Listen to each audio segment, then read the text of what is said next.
Chapter 39-21. Feng people.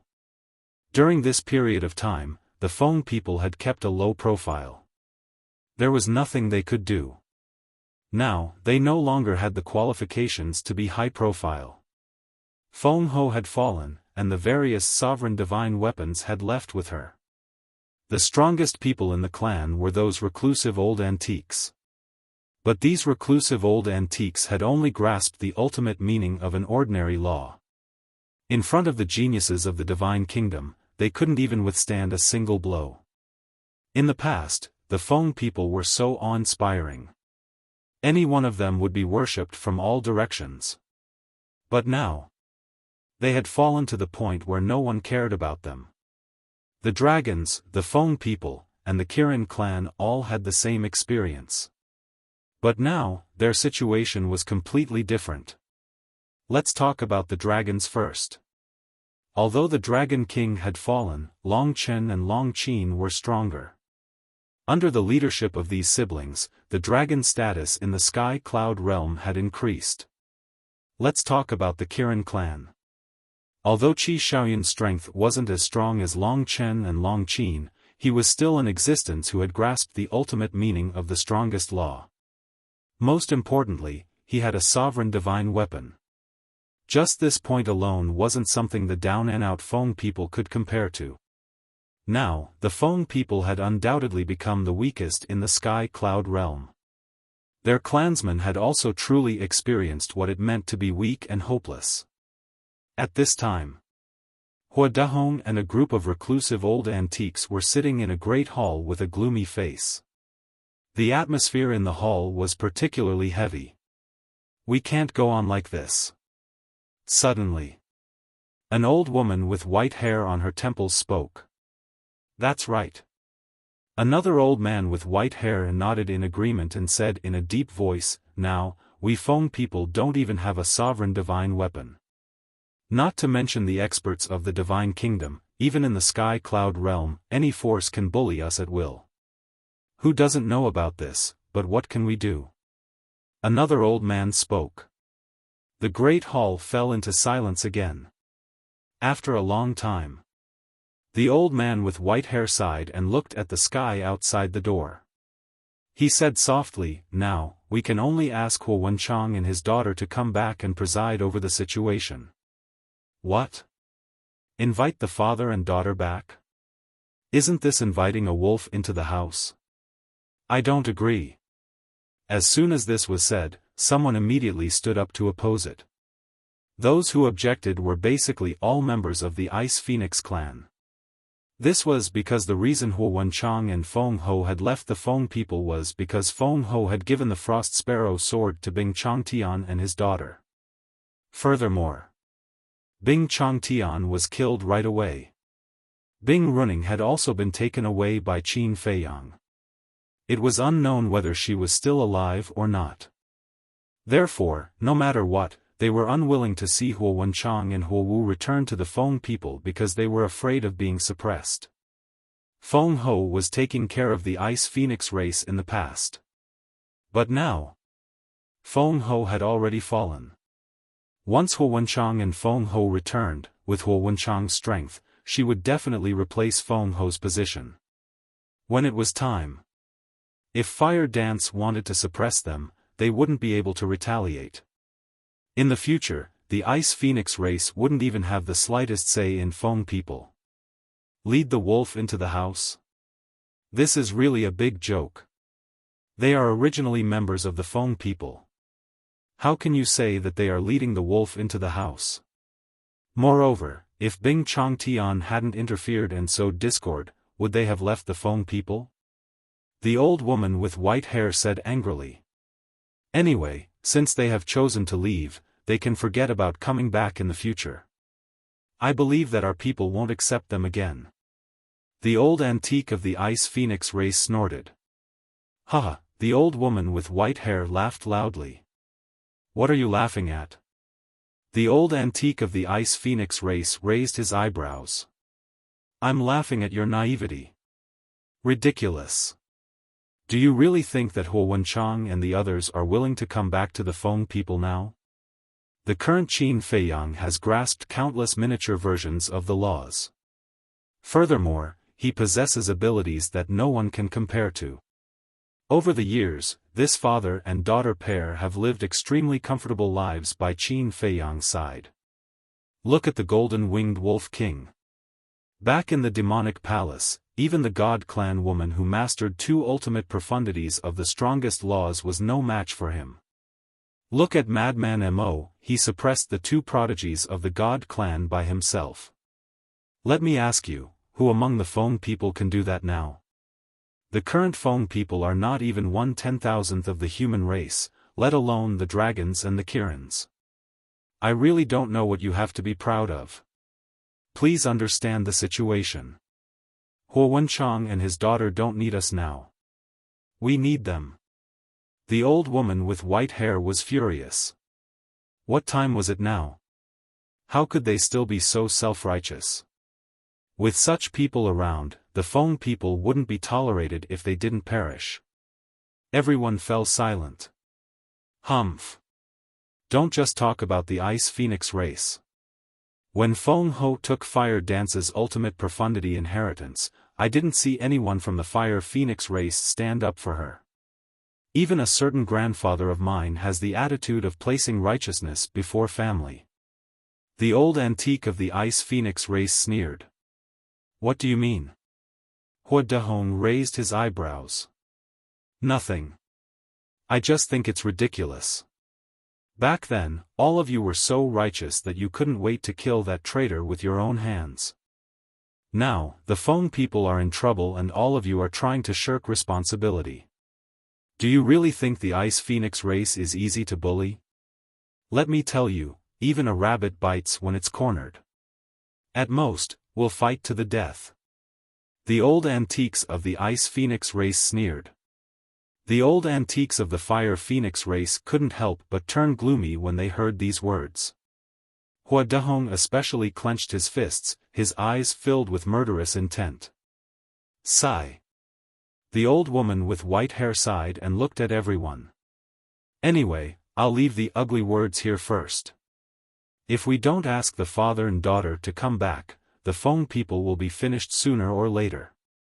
If you don't believe me, just wait and see. With that, she got up and strode away. At the same time, in the depths of a mountain in the eastern continent, a group of people gathered here, each of them in an extremely wretched state. The people in the lead were the two prodigies of the God clan, Jiang Chen and Jiang Xing. How many prodigies are there in the Sky Cloud realm? Why is one more terrifying than the other? Both of them were extremely angry. They originally thought that the only prodigies in the Sky Cloud realm were Li Feng, Yun Xiang, Long Chen, and Long Qin. But they didn't expect. In the end, two more prodigies jumped out. One had the ability to deprive cultivation, and the other had the ability to transform.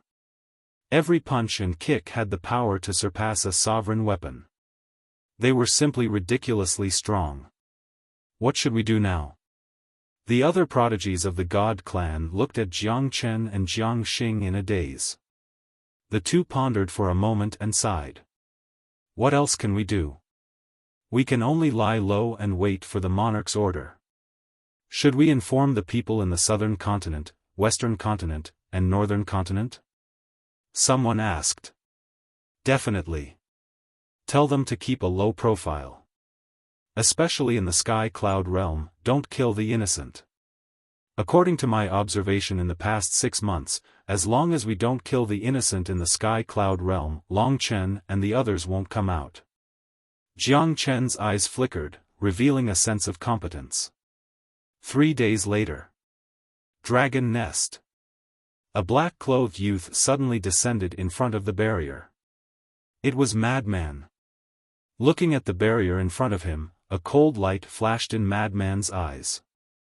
The barrier was there, which meant that the dragons hadn't left the Yin Demon Land. Long Qin might not have taken his words to heart at all. This is not a place where you dragons should come. Madman whispered. A terrifying aura surged out from his body. The barrier began to tremble violently. What's the situation? This move immediately alarmed the dragons. Everyone ran out and looked up at the barrier. Could it be that the prodigies of the Divine Kingdom had come to kill them? Because except for the Divine Kingdom, no one in the Sky Cloud realm seemed to have the guts to come to the dragons to make trouble. After all, now, the ones guarding the dragons were the Longchen siblings. Damn madman, you dare to kill us! At the same moment, accompanied by an angry shout, Longchen walked out of a hall. Damn madman? Could it be, Madman Mo? He really wants to drive us out of the Yin Demon Land? Hearing Longchen's shout, the people of the dragons suddenly turned pale with fright. They had already heard the harsh words that Madman said to Longchen in the Demon Palace. It turned out that in their opinion, it was just a joke. Because no matter how strong Madman was, it was impossible for him to defeat an intermediate-level Dominator divine weapon. But they didn't expect that today, 3 days later, it really came as scheduled. Could it be that Madman's strength was so strong that he wasn't even afraid of an intermediate-level Dominator divine weapon? I'll give you 10 breaths of time to leave the Yin Demon Land. Madman opened his mouth, his voice was like a bell, spreading throughout the entire dragon nest. Arrogant. Too arrogant. Who does he think he is? This is the land of us dragons. You came to occupy our land and still act so arrogantly. How preposterous. Everyone in the dragon clan was furious. Bastard, are you done yet? Longchen flashed in front of the barrier and stared at Madman standing outside with a cold glint in his eyes. Don't ignore this father's words. Once the barrier of the heavenly god sword is broken, the Yin demon power outside will instantly enter the dragon nest. At that time, the entire dragon nest will be destroyed. Madman sneered. You're really a madman. Longchen's face was ashen. Now, 3 breaths have passed. Instead of wasting words with this father here, why don't you take the dragons and scram? Madman laughed. You're going too far. Longchen's eyes turned cold as he stepped out of the barrier. The death law, cause and effect law, and time law, the 3 ultimate intents, instantly appeared and charged at Madman with the power to destroy the world. It seems that if I don't teach you a lesson, you won't know what's good for you. Madman sneered, and as a fierce aura erupted, he instantly turned into a 10,000-foot tall giant. Between his eyebrows, the 10,000 evil seal appeared and blood-red light dyed the sky. And in the Yin Demon Land, for Madman, it was like adding wings to a tiger. Because he could absorb the Yin Demon power here. In other words, all the Yin Demon power could become the source of his power. He punched out, and the power of all evil surged, containing the power to destroy the world. Longchen's 3 ultimate intents were like dead wood, shattering one after another. This was the terrifying power of all evil, easily crushing the ultimate intents of the strongest law. So strong. What kind of method is this? In the distance, the dragons who came to watch couldn't help but feel shocked when they saw this scene. Chapter 39-22. The ultimate power of the strongest law was already considered the pinnacle of power in the world. But at this moment, the ultimate power of the 3 strongest laws couldn't even compare to the madman's punch. If she hadn't seen it with her own eyes, who would dare to believe it? Not to mention them, even Longchen, 3 days ago, she had already seen it with her own eyes in the demonic palace, but at this moment, she couldn't help but be shocked. 6 breaths have passed. The madman spoke. His cold tone was like a god of death pronouncing the death sentence of a living being. If you want us to leave the dragon nest, you have to have the ability to do so. Longchen was furious. A terrifying ruler's aura rolled out, shaking the world. The barrier set up by the heavenly god sword was also crazily twisting. 8 breaths, only 2 breaths left. But the madman's expression didn't change.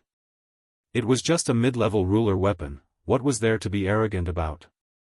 I won't leave. Long Qin was originally a proud person. How could he tolerate the arrogant attitude of the madman? Accompanied by a loud clang, a milky white thin sword appeared in front of her. This sword was 3 feet long and as thin as a cicada's wing, emitting a sacred light. As the divine light surged, 2 pure white wings appeared on the left and right sides of the thin sword. They were several feet long, like 2 angel wings that slowly flapped. One last breath. The madman looked at the thin sword as he spoke. This thin sword was indeed a mid-level ruler weapon. However, since he dared to come to the dragon nest, he was naturally fully prepared. Bastard, I'll kill you. Long Qin roared, grabbed the thin sword, and slashed at the madman. The sharp edge tore through the sky. Humph! The madman immediately snorted. Because his body was too large, a cold snort was as deafening as thunder. In the next moment, waves of ruler's aura appeared. 11 ruler weapons instantly rushed out of his body. They were the Sword of Death, Heavenly Star Divine Sword, Ice Phoenix Sword, Golden Dragon Spear, White Dragon Sword, Black Dragon Mirror, Edgeless Heavy Sword, Golden Sun Divine Sword, Silver Moon Divine Sword, All Creation Cauldron, and Void Mirror. Although Qin Feiyang didn't come, the arrival of these ruler weapons undoubtedly represented his position. No matter what madman did, he would support him unconditionally. The 11 sovereign divine weapons instantly came to life. Divine might surged in all directions as they collided with the thin sword. Puff! Longqin's body shook and he spat out a mouthful of blood. In the meantime, with a jerk of his arm, the thin sword in his hand flew out. There was an upper limit to the number of intermediate dominator weapons. The upper limit was 10 low-level dominator weapons. But at this moment, the madman had brought a total of 11 sovereign weapons. This had already exceeded the upper limit. He had brought these dominator weapons to deal with Longqin's intermediate dominator weapon. It's time. The madman chuckled and looked up at the barrier. Clang! The 11 sovereign divine weapons immediately turned into bolts of light that blasted toward the distorting barrier. Stop! You can't do that. This is the land of the dragons. Everyone in the dragon clan could not help but roar anxiously. Wrong. This is not the land of you dragons, but the land of the blood demons. You are just a turtledove occupying a magpie's nest. A cold light flashed in the madman's eyes. Occupying the land of the blood demons and speaking so eloquently, it was truly infuriating. But at this moment, a bolt of light broke through the sky and blasted in front of the barrier like lightning, blocking the 11 sovereign divine weapons. It was Long Chen's heavenly god sword. But even the heavenly god sword couldn't compete with 11 sovereign divine weapons. Seeing that the heavenly god sword was about to be blasted away, Long Qin grabbed the thin sword and rushed to the side of the heavenly god sword. He slashed with the thin sword in his hand. The 2 intermediate dominator divine weapons naturally couldn't be compared. Boom! The Death God sword and the other 11 sovereign divine weapons were blasted away and shattered. Long Chen. The madman's eyes were like torches as he scanned the surroundings. Since the heavenly god sword had appeared, Long Chen must have returned. Brother Mo, why are you so angry? With a faint laugh, Long Chen descended from the sky and landed beside Long Qin. Brother. Long Qin was overjoyed and immediately complained to Long Chen, "Brother, this bastard is too much. He actually wants to chase us out of the dragon's nest." I didn't want to, but he still wanted to force us out. Chase us out of the dragon's nest? Long Chen was slightly taken aback. He looked up at the madman and asked suspiciously, "Brother Mo, why are you doing this?" "Because this is the land of the blood demons," the madman said. Blood demons, Long Chen murmured. His eyes flashed and he said with a smile, Brother Mo, let's talk in private. Okay. The madman nodded. His body quickly shrank. The 11 sovereign divine weapons also returned to the madman's body. Opposite.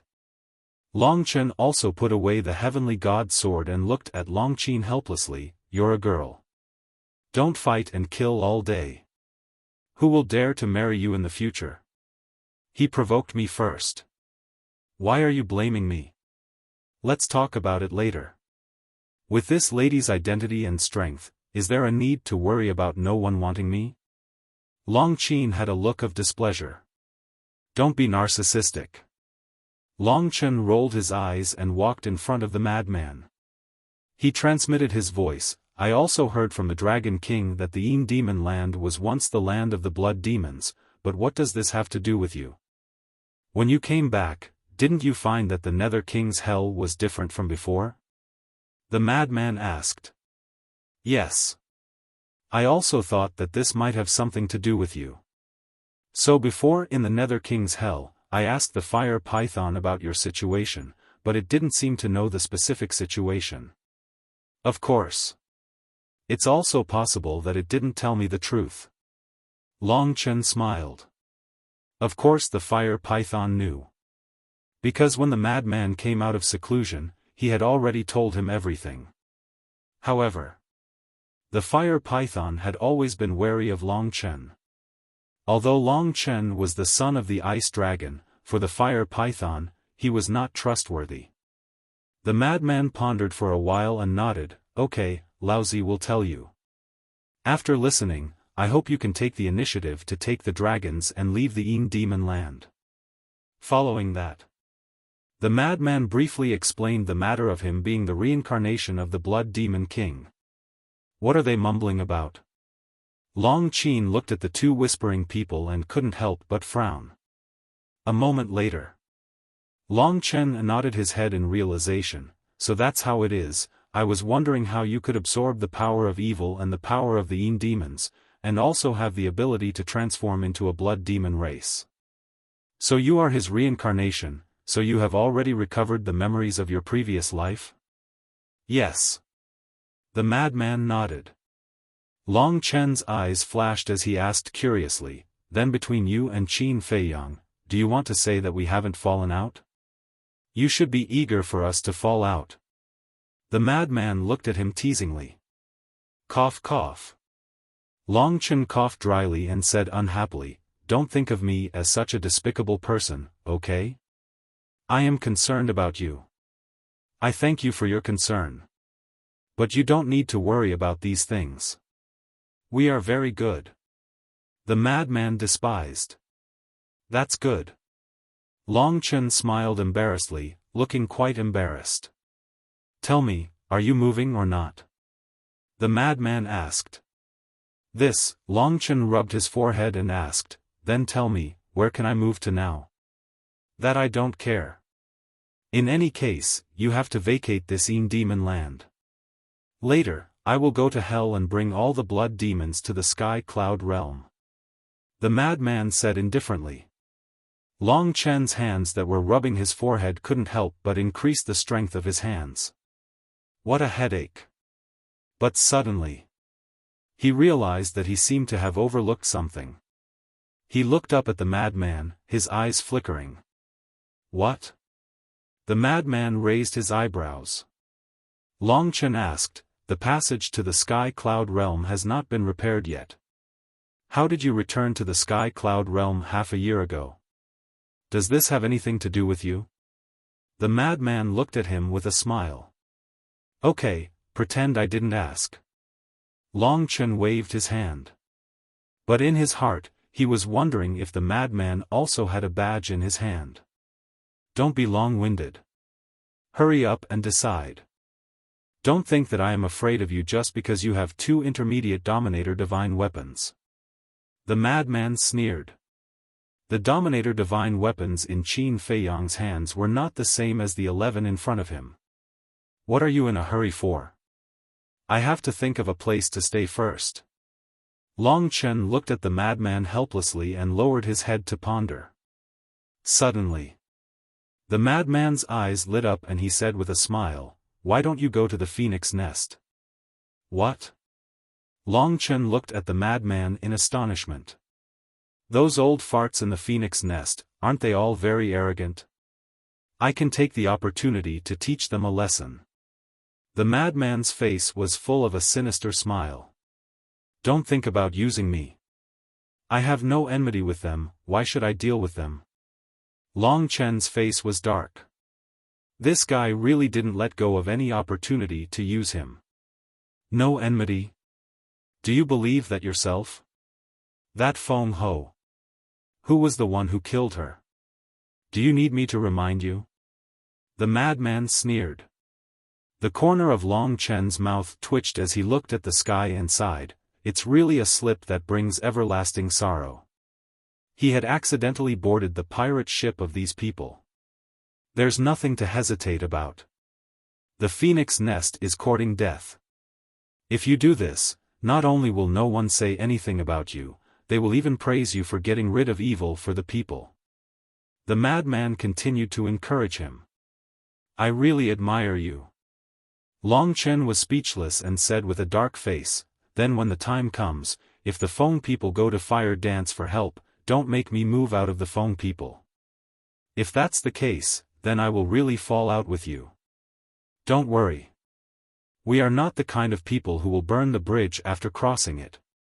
The madman bared his teeth. "Come on." Long Chen rolled his eyes at him and turned to Long Qin with a smile. "Qin, go to the phoenix nest." "Go to the phoenix nest?" Long Qin was taken aback. Long Chen said, "Tell them that the dragons have taken a fancy to their territory. They have 3 days to move out of the heavy region." "What? Do we really have to move out?" Long Qin frowned immediately. Long Chen nodded. But, Long Qin still wanted to say something, but Long Chen waved his hand, "Be obedient." Seeing Long Chen's firm attitude, Long Qin didn't dare to say anything. He glared at the madman and turned to leave. Chapter 39-23. Madman looked at Long Qin's back and suddenly thought of something. He turned to Long Chen and asked, "Why did I see you come back alone? Where's the princess of the Divine Kingdom?" "The princess of the Divine Kingdom?" Long Chen was slightly stunned and asked suspiciously, "Isn't she with you?" "Why are you asking me?" "Pretend. Keep pretending." Madman sneered. "Why should I pretend? I really didn't see her." Long Chen shook his head. Madman sneered and asked, "Then why did you go to hell?" "I was bored and went to enjoy the scenery of hell." "Can't I?" Long Chen asked. "You don't want to tell me? Okay. I'll let old Qin come and find you personally." After saying that, Madman opened a space-time tunnel and prepared to leave. He thought that Long Chen would definitely stop him after hearing this, but Long Chen didn't. He just watched Madman leave quietly. 3 days later, "I'll bring the blood demons over. Don't let me see another dragon." Madman had no choice but to leave these words and entered the space-time tunnel without looking back.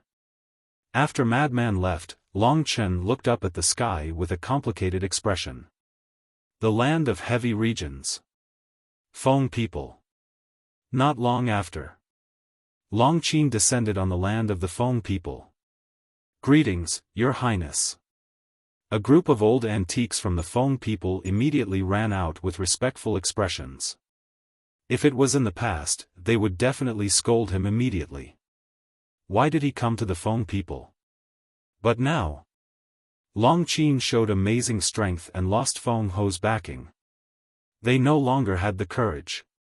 Long Qin glanced at the group of people and said indifferently, "Within 3 days, I want to see you Feng people move out of here." "Move out of here?" The group of old antiques was stunned and asked suspiciously, "Your Highness, what do you mean?" "Stupid." Long Qin's face was full of disdain. You don't even understand what I'm saying? You must be stupid. He said, what I mean is that the dragons have taken a liking to the upper heavy region. You have to give up this place. What? You dragons want to occupy the ancestral land of the Feng people? The group of old antiques finally reacted and glared at Long Qin. Yes. Long Qin nodded. On what basis? Madman told you to move out of the dragon nest, so you came to occupy our phoenix nest. What kind of logic is this? Do you think we are easy to bully? The group of old antiques was seething with anger. Yes. I think you guys are easy to bully, so what? In front of Long Chen, she was an obedient girl, but in front of outsiders, she was different. Arrogant and despotic were not enough to describe her. You've gone too far, you've gone too far. Seeing Long Qin's undisguised attitude, the group of antiques flew into a rage. Don't think so highly of yourself. I don't even have the mood to bully trash like you. Remember. You only have 3 days. Otherwise, you'll be exterminated. Long Qin smiled contemptuously, and a death precept appeared with monstrous power, surging toward the group of old antiques. Then, without waiting to see the result, he turned around and left directly. Get out of the way. The group of old antiques' faces changed drastically, and they hurriedly fled for their lives. Boom! The death precept blasted into the mountain below. The area with a radius of hundreds of thousands of miles was instantly razed to the ground. Although the group of old antiques fled quickly, they were also affected by the shockwave. They all spat out mouthfuls of blood, and their faces turned pale. However, compared to their injuries, Long Qin's attitude angered them more. Why did he ask them to move out of the heavy region? If he had the ability, he should go and settle the score with Madman. The Feng people are finished. Around them, there were also many people gathered. There were men and women, old and young. They all saw this scene with their own eyes.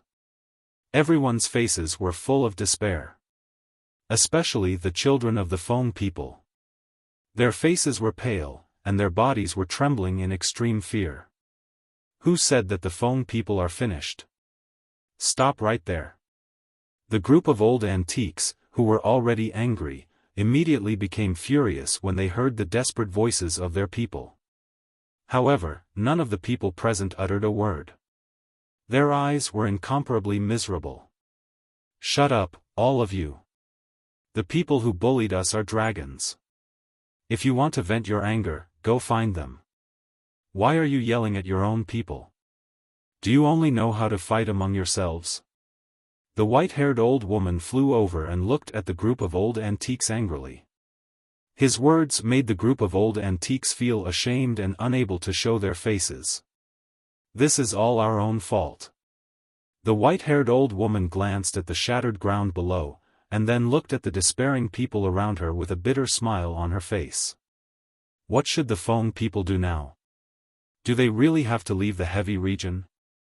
Although the sky cloud realm was very big, apart from the heavy region, she really couldn't think of any other place where the Feng people could take shelter. The eastern continent, the western continent, the northern continent, and the southern continent were all the territories of the human race. Now the human race had the Feather Emperor and the Blood Ancestor. With the relationship between the Feng people and the two, it was impossible for the Feng people to enter the 4 continents. The Sky Cloud Realm?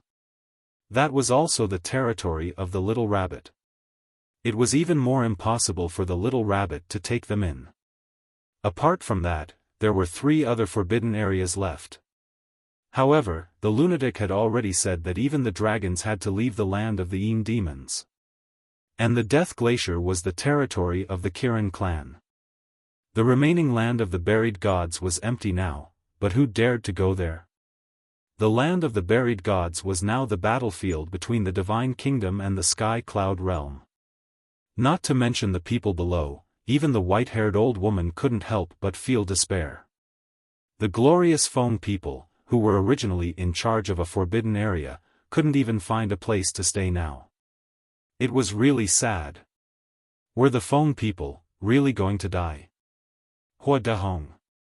Suddenly, a shout was heard. Everyone followed the voice and saw a white-haired old man clenching his hands with a trace of decisiveness in his eyes. What's wrong? Hua Dahong looked at the white-haired old man and asked. The white-haired old man said, You are Hua Wenchang's father and Hua Wu's grandfather. Go find them and ask them to help. Are we really going to find them? Some of the old antiques were immediately unhappy. What's wrong? Could it be that you have a way to solve the current problem? If you really have a way, fine, this old man will listen to you. You can do whatever you want. The white-haired old man said angrily. The group of people fell silent. The white-haired old man sighed and said, Look at the people around you. The group of people raised their heads and looked at the people around them. Their eyes trembled slightly. At this moment, the surrounding clansmen were looking at them with eyes filled with disappointment. You can't even protect the clan's land. As the elders of the Feng people, as the hope in the eyes of the people, don't you feel that you have failed? 3 days ago, I suggested to find Hua Wenchang and Hua Wu, but did you listen? Not only did you not listen, but you also said that you were inviting wolves into the house? Now think about it again. Isn't that ridiculous? Do you still remember what I said to you before I left? If we don't invite the father and daughter back, the Feng people will be finished sooner or later. Did you believe me? You didn't believe me either. But what about now? Tell me, how far are the Feng people from being finished? Look at all of you. All of you are selfish and only think about yourselves. You don't think about the future of the Feng people at all. You don't think about the safety of the people. You still have the face to call yourselves virtuous and respected? Yes. I admit that I was selfish too. When Feng Ho snatched the inheritance, I didn't speak up for Hua Wu. But now, I know that I was wrong. But what about you? You're still stubborn even now. Do you really have to wait until the day the Feng people are finished before you come to your senses? Aren't you afraid of becoming the sinners of the Feng people? The white-haired old man shouted angrily. He was heartbroken. Such a powerful Feng people had been tormented to such a state. It was really a joke. Everyone lowered their heads. Their faces were filled with pain. Actually, when I think about it, this matter was originally Feng Ho's fault. Fire Dance, this child, has always been silently suffering grievances. If Feng Ho hadn't given the Frost Sparrow sword to Bing Changtian and his daughter, which crossed her bottom line, I'm afraid this child wouldn't have done anything rebellious. Yes. She hasn't done anything wrong. We are the ones at fault. So now, we only have ourselves to blame for everything. We can't blame anyone else. The white-haired old woman sighed deeply. That's right. We can only blame ourselves for being too selfish. But now, it's not too late to make up for it. As long as we sincerely repent, I believe this child will forgive us. Hua Dahong, you have to find her. No matter what, you have to bring her and her father back because they are the only hope of the Feng people now. The white-haired old man looked at Hua Dahong and said in a deep voice. Hua Dahong struggled for a moment and sighed softly. He nodded and said, All right, I'll go, but I can't guarantee it. After all, what we did this time really hurt Wu Er's heart. Just do your best. But we also have to be prepared for the worst. Judging from Longqin's attitude, the dragons definitely have no room for negotiation. It's imperative that they take over our clan's land. So, we still have to be thick-skinned and find the Feather Emperor, the Blood Ancestor, the Little Rabbit, and the Kirin clan. Let's see if we can ask them to give us a place to stay temporarily. The white-haired old man said. I agree. The white-haired old woman nodded. Because at this point, there was no better way. Although this was a very embarrassing thing, they couldn't care less about it now. Besides, the Feng people were like stray dogs now. Did they still have any dignity to speak of? No one has any objections, right?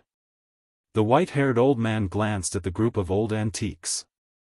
Everyone looked at each other and shook their heads in the end. Then let's split up. As the white-haired old man waved his hand, the group of old antiques either opened a space-time passage or activated a space-time teleportation divine artifact and quickly left. Sigh. I hope the Feng people can successfully survive this calamity. After the group of people left, the white-haired old man turned to look at the white-haired old woman and shook his head and sighed deeply. We will. The white-haired old woman smiled comfortingly. But would it really happen? She didn't have the confidence herself. This was just a sentence to comfort the people around her. Chapter 39-24. In the evening. Qilin Holy Land. Dad, someone is looking for you outside. A young man in a purple robe quickly walked into a large hall. He looked at a middle-aged man sitting at the front of the hall and said, "Looking for me?"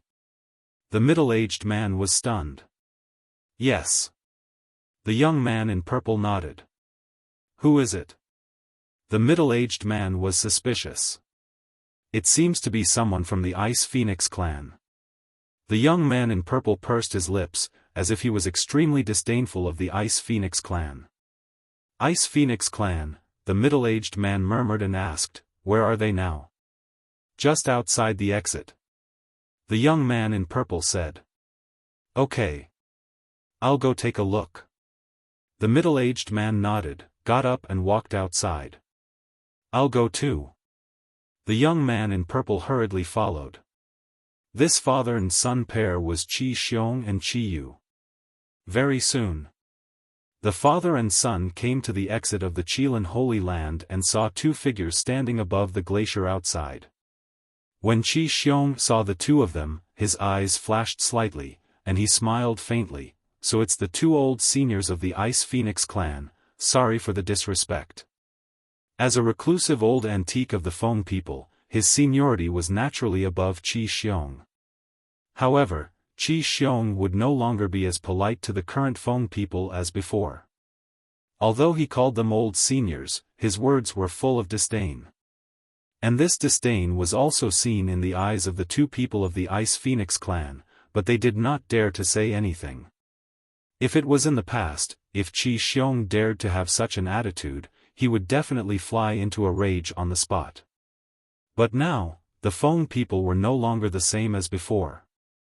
Even if Qi Xiong rode on their heads and behaved atrociously, they could only endure it. After sorting out their feelings, the two of them also smiled and greeted Qi Xiong, saying, Brother Qi Xiong, long time no see, you're in good spirits. It's fine, it's fine. Qi Xiong waved his hand and smiled, saying suspiciously, why are the two of you here? Brother Qi Xiong, aren't you asking the obvious? The two of them shook their heads and sighed. Qi Xiong's eyes flashed and he smiled, I really don't know, please enlighten me. Dad. Is there a need to say it? They must be here to seek asylum. Qi Yu, who was standing below, glanced at the two of them. Did the two of them hear that? Their faces turned green and red at the same time.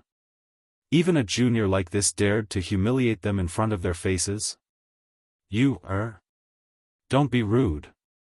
Qi Xiong raised his eyebrows and glared at Qi Yu. Then, he turned to look at the two ice phoenixes. He smiled apologetically and said, my son is naughty? Please forgive me. I'm fine. Your son is also a true man. The two waved their hands and laughed. How frustrating. They clearly knew that the other party was mocking them. But he couldn't get angry. He even had to flatter her. If it was in the past? How could he endure such vexation? Qi Xiong smiled and said, then tell me, why are the two of you looking for me? What are you trying to do? I won't hide it from you, little brother. We really are here to ask for help. The two of them sighed. As expected. When Qi Yu heard this, a sneer crept up on his face. Qi Xiong's eyes twinkled as he asked, "Aren't the Feng people doing well now? Why are you asking for help?" These words were a little sarcastic. Feng Ho had died? The sovereign divine weapon had also left with Huo Wenchang and his daughter. How could the Feng people be doing well? But the two of them were still not angry. "Brother, you don't know. Although Feng Ho has died? Huo Wu, that traitor? She also took away all the sovereign divine weapons? But during this period, the Feng people have been relatively calm. But it was just today. The people of Longqin came to the Feng people and said that they want our land. They asked us to move out of the Feng people within 3 days. Don't you think that they are bullying us?" The two of them said angrily. "What? The dragons want to occupy your land?" Qi Xiong was stunned. Qi Yu's face was also filled with shock. They really didn't know about this. Because Longqin went to the phoenix nest alone during the day? And there were no outsiders present at that time, so the news hadn't spread. Yes. The two of them nodded. How is this possible? No matter how unreasonable they are, they can't occupy other people's land. Did you do something to offend the dragons? Qi Xiong frowned. Brother, do you think we are stupid? The brother and sister who are guarding the dragons now are even more terrifying than the Dragon King. No matter how bold the Feng people are, we don't dare to offend them. The two of them smiled bitterly. Then why? Qi Xiong was puzzled. One of the old antiques sighed and said, "You should have heard that madman Mo wants to occupy the dragon nest, right?" Yes. Qi Xiong nodded and said with a frown, "Do you mean that Longqin occupying the phoenix nest has something to do with this?" Of course. Madman Mo asked the dragons to leave the dragon nest, so the dragons will definitely choose another land. So, the dragons have their eyes on the phoenix nest. The two of them said with righteous indignation. Why would they target you? Qi Xiong was puzzled. Qi Yu walked to Qi Xiong's side and mocked without hiding it, "Father, you are really smart but stupid at this time. The dragons will target the Feng people, it must be because the Feng people are too weak now. Without Feng Ho, without the sovereign divine weapon, the Feng people were already at the bottom of the sky cloud realm. If they didn't bully them, who would they bully?" Qi Xiong's heart trembled. This was really hitting a dog when it was down. However, even if he was a selfish person, he couldn't help but want to say that they deserved it. The Feng people's current sorry state was completely their own fault. If these people had treated Huo Wenchang and his daughter better in the beginning, would the Feng people have reached this point? No. Because as long as Fire Dance was in the Feng people, even if Feng Ho fell, the Feng people's current status would not change. Maybe they were even stronger than when Feng Ho was here. The reason was simple. Fire Dance's relationship with Qin Feiyang and the others was too good. And she was still lovers with the golden-winged Wolf King. With this relationship, the Feng people would definitely be able to get the support of Qin Feiyang and the others. In the current sky cloud realm, who would dare to ignore Qin Feiyang and the others? A casual word from them could keep the Feng people peaceful forever. Naturally, they would not be bullied by the dragons now. Faced with Qi Yu's repeated insults, the two old antiques from the Ice Dragon clan tried their best to endure it. They looked at Qi Xiong and pleaded, "Brother, no matter what, please lend a helping hand in this matter. After all, the relationship between our two clans has always been good. The other party is the dragons. What can I help you with?" Qi Xiong shook his head and sighed. The strength of Longchen and Longqin was obvious to all. Even the geniuses of the Divine Kingdom were not their opponents. Who would dare to provoke them? As for the relationship between the Feng people and the Qilin clan, it was a joke. Who didn't know that the three clans all had their own ulterior motives? Of course we don't dare to ask Brother Qi Xiong to look for the dragons. We only hope that the Qilin clan can give the Feng people a place to stay in the Death Glacier. Their faces were full of pleading. Are you really planning to give up the phoenix nest? Qi Xiong was stunned. What else can we do? Longqin has already said that if we don't leave the phoenix nest in 3 days, the Feng people will be annihilated. The two sighed. I don't dare to doubt Longqin's words. After all, she has the strength to do so. Qi Xiong nodded. Yes. 3 ultimate profundities and a mid-level sovereign weapon. Who dares to go against her? The two felt helpless. How did they provoke these fiends? You should look for my nephew, Qi Xiaoyun, right? After all, he is the one who can make the decisions for the Qilin clan now. Qi Xiong frowned. At the mention of Qi Xiaoyun, both Qi Xiong and Qi Yu had a displeased expression. We've thought about it. But after considering his relationship with Qin Feiyang, we don't want to take the risk. We still want to ask for your help. After all, you have a high status in the Qilin clan. You should be able to make the decision for such a small matter. Moreover, we promise that so long as you agree, the Ice Phoenix clan will follow your lead in the future. Qi Xiong was stunned. When Qi Xiong heard this, he was stunned. Was he pledging loyalty to him? The two old antiques glanced at the father and son duo and said, We all know about the grudges between you two and Qin Feiyang's group. We also hate them. As the saying goes, the enemy of an enemy is a friend. Moreover, if we join forces, our chances of success will definitely be greater. Moreover, for brother, there won't be any losses. When Qi Xiong heard this, he could not help being tempted. Father, we only need to find a place for them in the Death Glacier to gain the support of the Ice Phoenix clan. This is indeed a good thing. Moreover, haven't you always wanted to fight for power with Qi Xiaoyun? If we want to fight for power with him, we need a faction of our own. Qi Yu transmitted. Qi Xiong was tempted. What are you doing here? Suddenly, a cold voice rang out.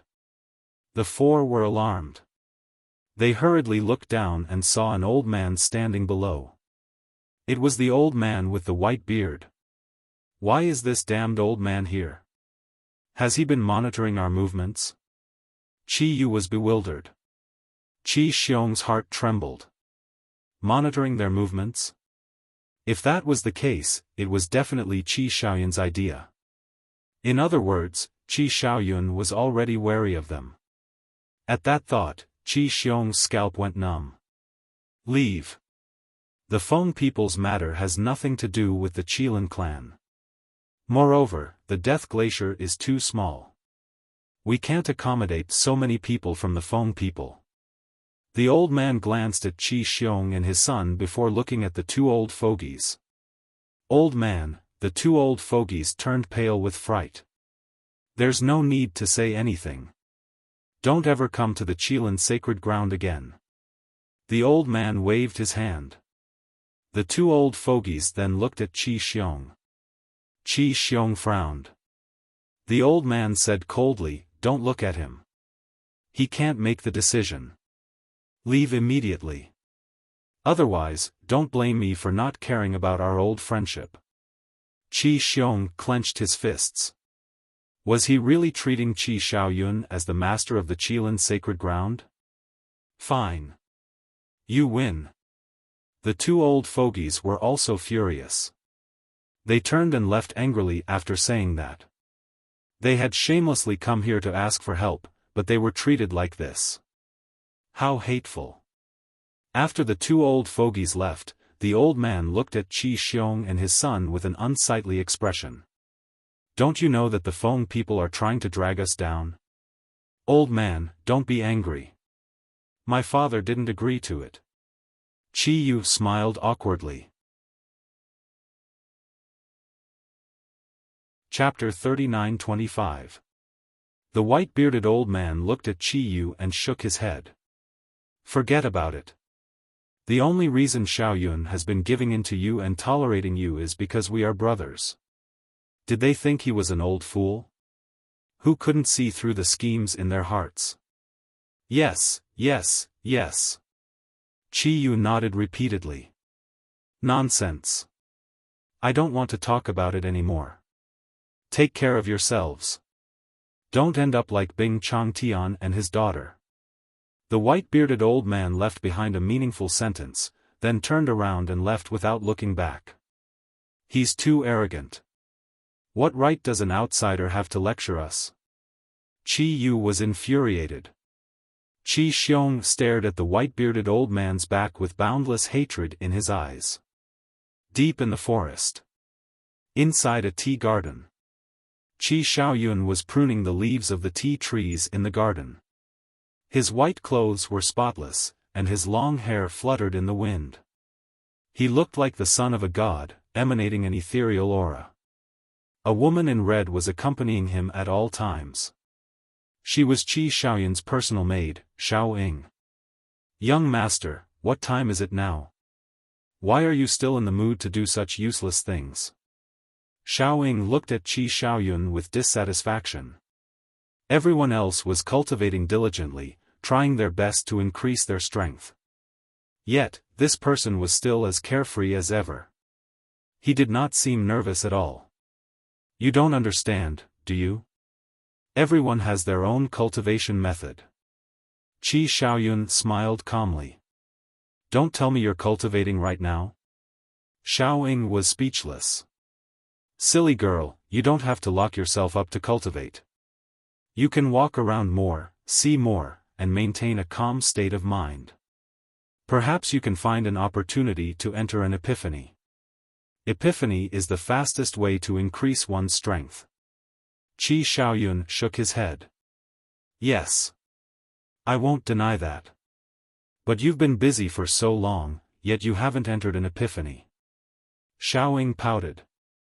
If it's so easy to enter an epiphany, wouldn't everyone in the world have grasped the ultimate profundity of a supreme law? Accompanied by a hoarse laugh, the white-bearded old man stepped through the air and landed in the tea garden. Teacher, you're back. Qi Xiaoyun turned to look at the white-bearded old man. Yes. The white-bearded old man nodded. How are the father and son doing these days? Qi Xiaoyun asked with a smile. Not so good. The white-bearded old man shook his head and recounted what he had seen and heard in detail. What? They actually want to collude with the Ice Phoenix clan? Littling raised his eyebrows. Qi Xiaoyun remained calm as he continued pruning the leaves. Xiaoyun, what do you think? The white-bearded old man asked. Not long after the lunatic went to the dragon's nest, the dragons began to target the Feng people. Obviously, this matter must be related to the lunatic. We can't casually interfere in matters related to this madman. We'll talk about it later. The Feng people have only themselves to blame for their current situation. They don't deserve any sympathy. Qi Xiaoyun shook his head. This old man thinks so too, but Qi Xiong and his son, the white-bearded old man, frowned. He had a feeling that there were two hidden dangers. Qi Xiaoyun smiled and said, Our Qilin race can no longer endure any turmoil. All hidden dangers must be nipped in the bud. Littling looked at Qi Xiaoyun in astonishment. He could decide a person's life and death just by talking and laughing. Was this still the young master she used to know? On the other side, the people who had gone to look for Feather Emperor, Blood Ancestor, and the little rabbit were all rejected and returned in disappointment. When they returned to the Feng people and reported the situation to the white-haired old man and the white-bearded old woman, the two felt helpless. They could only pray that Hua Dahong would be able to find something. However, on the evening of the second day, Hua Dahong returned. He was not happy at all. Instead, he was furious. Their eyelids twitched when they saw Hua Dahong's expression, but they still held a trace of hope. The white-haired old woman asked, how did it go? Let alone help, I didn't even see them. Hua Dahong said angrily. Why? Everyone was puzzled. Hua Dahong said angrily, we don't even know where they are now. Then go look for the Devil Palace. With the relationship between the three giants of the Devil Palace and them, they definitely know where they are. The white-bearded old man frowned. Of course I know where to look for them. And for the past 2 days, I've been begging them at the Devil Palace. But no matter how much I begged, they didn't reveal the whereabouts of Qin Feiyang and the others. If it weren't for the sovereign divine weapon, I would have razed the Devil Palace to the ground. Hua Dahong was furious. When the white-haired old woman heard this, her expression changed drastically. She hurriedly said, don't do that. With the relationship between the Devil Palace and Qin Feiyang and the others, if you really do that, it will definitely bring disaster to the Feng people. I know. Hua Dahong waved his hand and looked at everyone. Then what should we do now? What else can we do?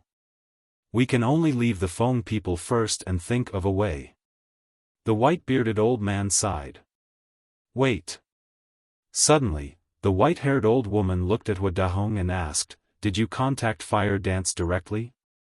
Yes.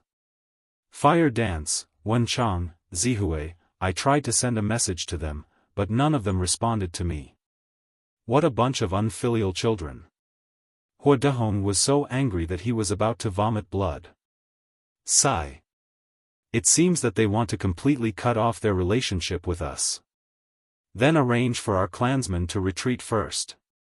The white-haired old woman sighed. Where to? The white-haired old man asked. Land of the buried gods. The white-haired old woman struggled for a moment before spitting out these 4 words with difficulty. Her voice was filled with bitterness and helplessness. Land of the buried gods. Core area. When Madman returned that day, he informed Qin Feiyang about Long Chen's return. But the key point was, Pei Dason had been monitoring the outside, but he did not see the princess of the Divine Kingdom appear. Therefore, it could be seen that the princess of the Divine Kingdom did not return with Long Chen. As for Long Chen saying that he didn't know, it was purely bullshit. The fire python had seen it with his own eyes in the Nether King's hell, how could it be fake? Moreover, on the same day, Madman went to the Nether King's hell alone. Firstly, it was to confirm whether the princess of the Divine Kingdom was still in the Great Qin. Secondly, it was to transfer the blood demon race from the Nether King's hell. In fact, Qin Feiyang was opposed to transferring the blood demon race. How should he put it? The blood demon race's overall strength was too weak.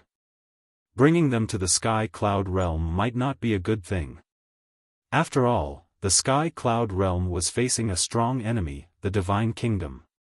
It was safer for the blood demon race to stay in the Nether King's hell. But Madman also had his own ideas. The sooner he brought the blood demon race to the Sky Cloud Realm, the sooner he could get rid of the shackles of the Nether King's hell. In other words, in the future, the cultivation of the blood demon race would not be limited to the Perfection 9 Heavens realm. Regarding this, Qin Feiyang did not say much. Because Madman was the reincarnation of the Blood Demon King. It was his right and freedom to arrange the blood demon race. Moreover, according to Madman, King Yu, Big Shui, and the others were also eager to return to the Sky Cloud Realm after learning about the history of the blood demon race. Even King Yu and the others wanted to return to the Sky Cloud Realm. As an outsider, it was naturally not good for him to interfere too much. 3 days passed. Madman arrived in the sky above the dragon nest as expected. The dragons had already left, not leaving behind a single crystal vein. It was empty. Moreover, the barrier of the heavenly god's sword had also disappeared. The entire core area was filled with a layer of Yin demon power.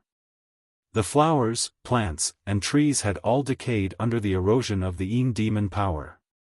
It was like a purgatory of death. However, all of this did not affect the blood demon race much. Because like Madman, the demon power was also helpful to their cultivation.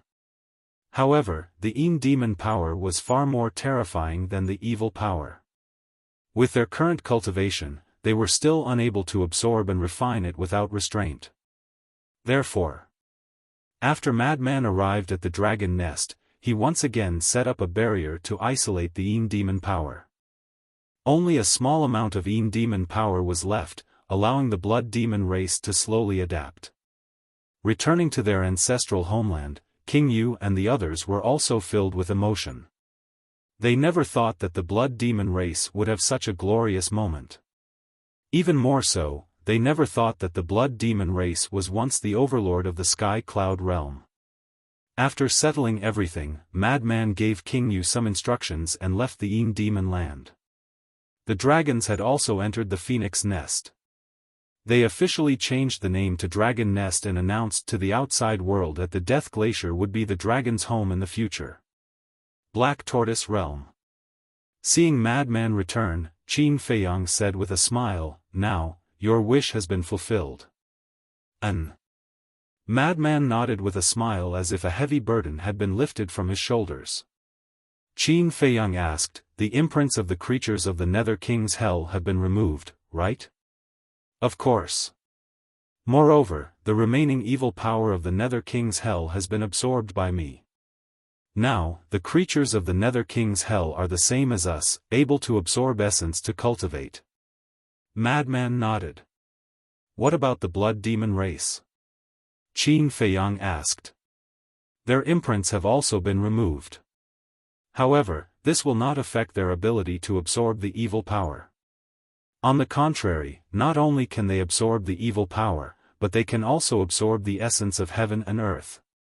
It's just that in the future, they will no longer be able to borrow the power of the source of all evil. It can be said that there are gains and losses." Madman sighed. "They were able to borrow the power of the source of all evil before you merged with it. Now that you have merged with it, they shouldn't be able to borrow this power even if they want to." Qin Feiyang was suspicious. "That's right." Madman nodded. "The demon power of the demon land isn't endless. In the past, it was because no one could absorb it that the demon power existed. Now, with the return of the blood demon race, won't they sooner or later absorb all the demon power?" Qin Feiyang frowned. "That's for sure. However, I also have a hunch that the blood demon race will be like me in the end. After the evil power and the demon power merge, it will transform into the blood demon power. This can also strengthen their strength. As for the demon power, it doesn't matter whether it exists or not. In any case, they can now absorb the essence of heaven and earth and even refine soul stones. If they really want the evil power, it's very simple. Now that I control the source of all evil, I can control all the evil power. As long as I want, the evil power of the sky cloud boundary can gather in the demon land at any time. Moreover, I can also create an endless stream of evil power." Chapter 39-26. Amazing. Qin Feiyang's face was filled with admiration. Just as the Feather Emperor said, controlling the source of all evil was like a god controlling all evil. Moreover, the source of all evil wasn't a divine technique, law, or battle soul. Perhaps even Long Chen's god's domain couldn't suppress the source of all evil. Perhaps even the Eye of Heaven couldn't replicate it. What about the Princess of the Divine Kingdom? Did you find her? Qin Feiyang asked. Yes. She's really in the Great Qin. Although she's hiding her cultivation, I can see that she's at the Small Success Sovereign Realm. It seems like it's as you guessed. The 3 inheritances that she gave to Yun Xiang were forcefully taken from her body. The madman nodded. Sigh. Qin Feiyang sighed. Why bother? The madman continued, however, I didn't disturb her, so she doesn't know that I went to the Great Qin. Then, did she acknowledge the people of the Qin clan? Qin Feiyang asked. From the conversation between her and your parents, it seems like she didn't acknowledge them. The madman shook his head and smiled. Right, the emperor of the great Qin is no longer your father, but your younger brother, Qin Haotian. Is that true? Qin Feiyang was stunned. Of course it's true. However, according to what I heard, it seems that your father spent a lot of effort to let him inherit the throne. In the end, it seems that your parents sneaked out of the imperial capital and hid in a small place on the forgotten continent. They threw a lot of trouble in the imperial capital to him, forcing him to deal with the country's affairs. Later, when your parents returned to the imperial capital, they didn't discuss it with Qin Haotian and directly announced their abdication. Your younger brother was stunned on the spot, and by the time he reacted, it was already too late. The madman chuckled. Hearing this, Qin Feiyang shook his head and smiled bitterly. The other princes were all eagerly eyeing the throne, but this brat was different. He had to be swindled by his old father in order to force him to submit. Madman took out a jar of divine wine and moistened his throat before asking, "Then what's the situation with the Feng people?" "You'll have to ask Elder Hua. I asked him to send someone to keep an eye on the Feng people's movements." Qin Feiyang took out the divine sound transmission stone. Very soon, Elder Hua appeared. "Old man, how are the Feng people now?" Madman bared his teeth and asked. "Just now, a subordinate came to report. After the Feng people left the phoenix nest, they ran to the land of buried gods." Elder Hua said. Qin Feiyang and Madman looked at each other. These people were too bold.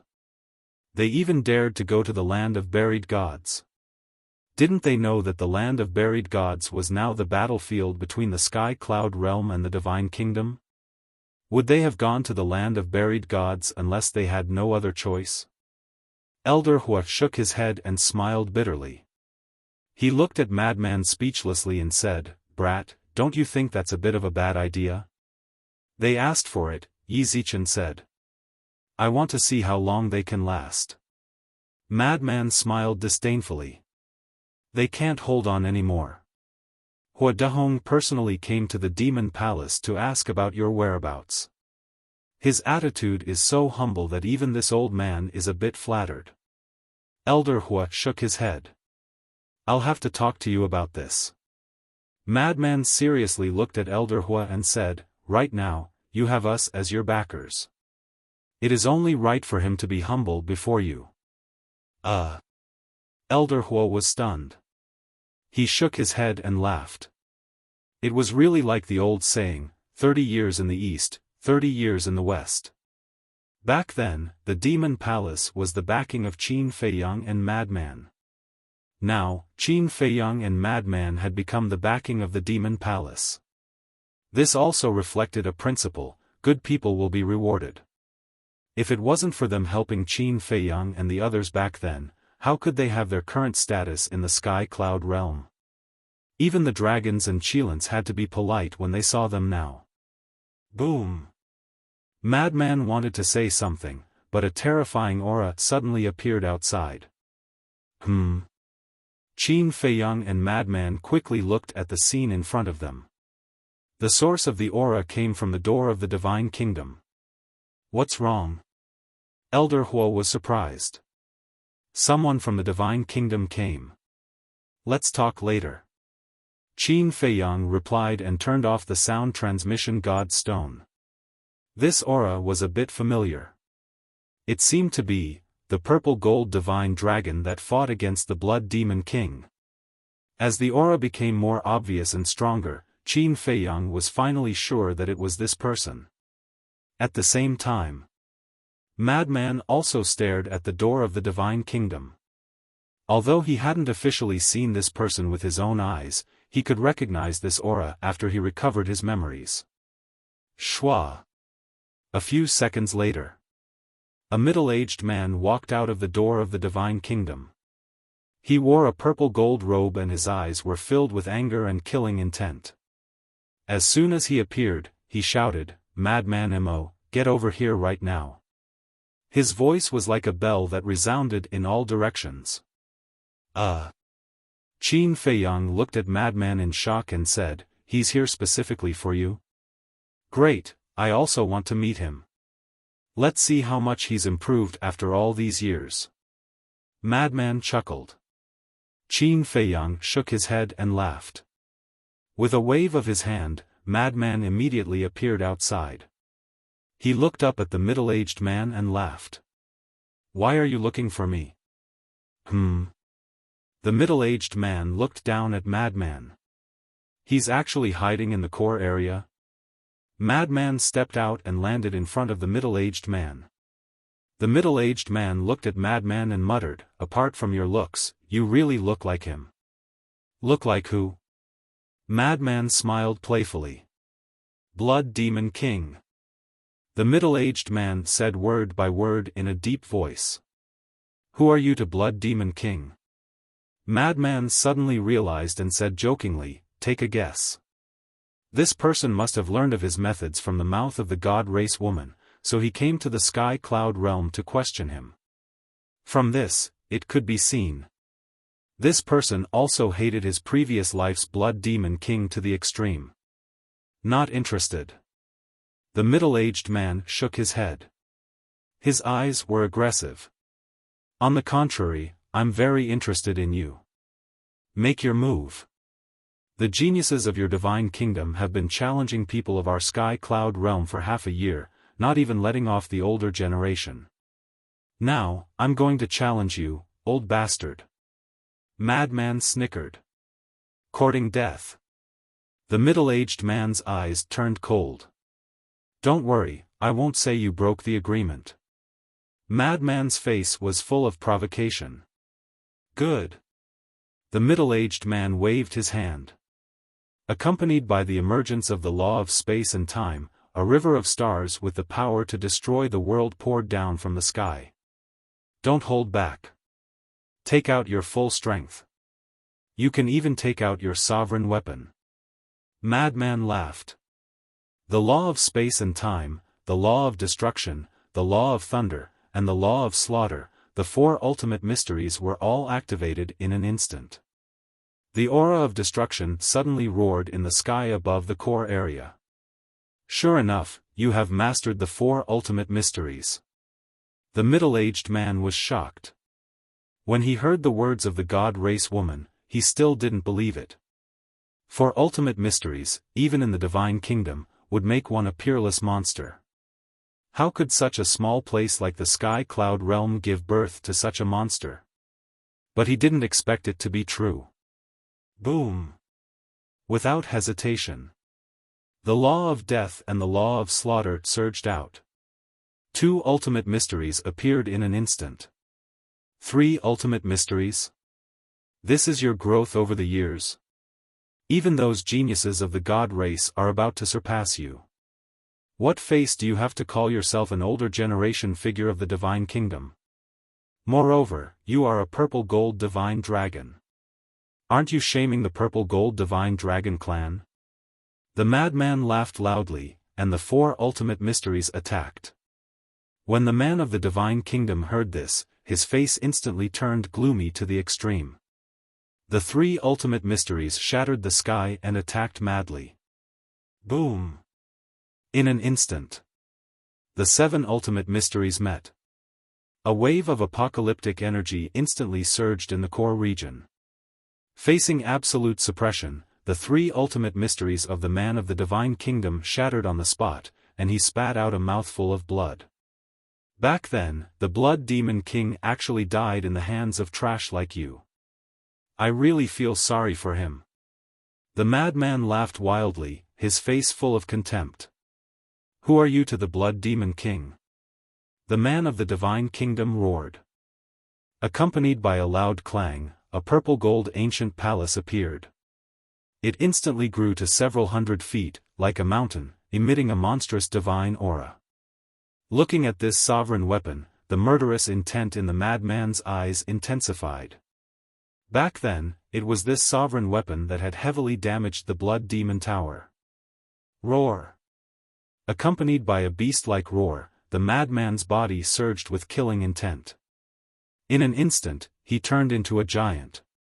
You, the man of the divine kingdom, stared at the madman, his eyes trembling violently. After transforming, the madman's aura was even more similar to the Blood Demon King's. Could he be a descendant of the Blood Demon race? Impossible.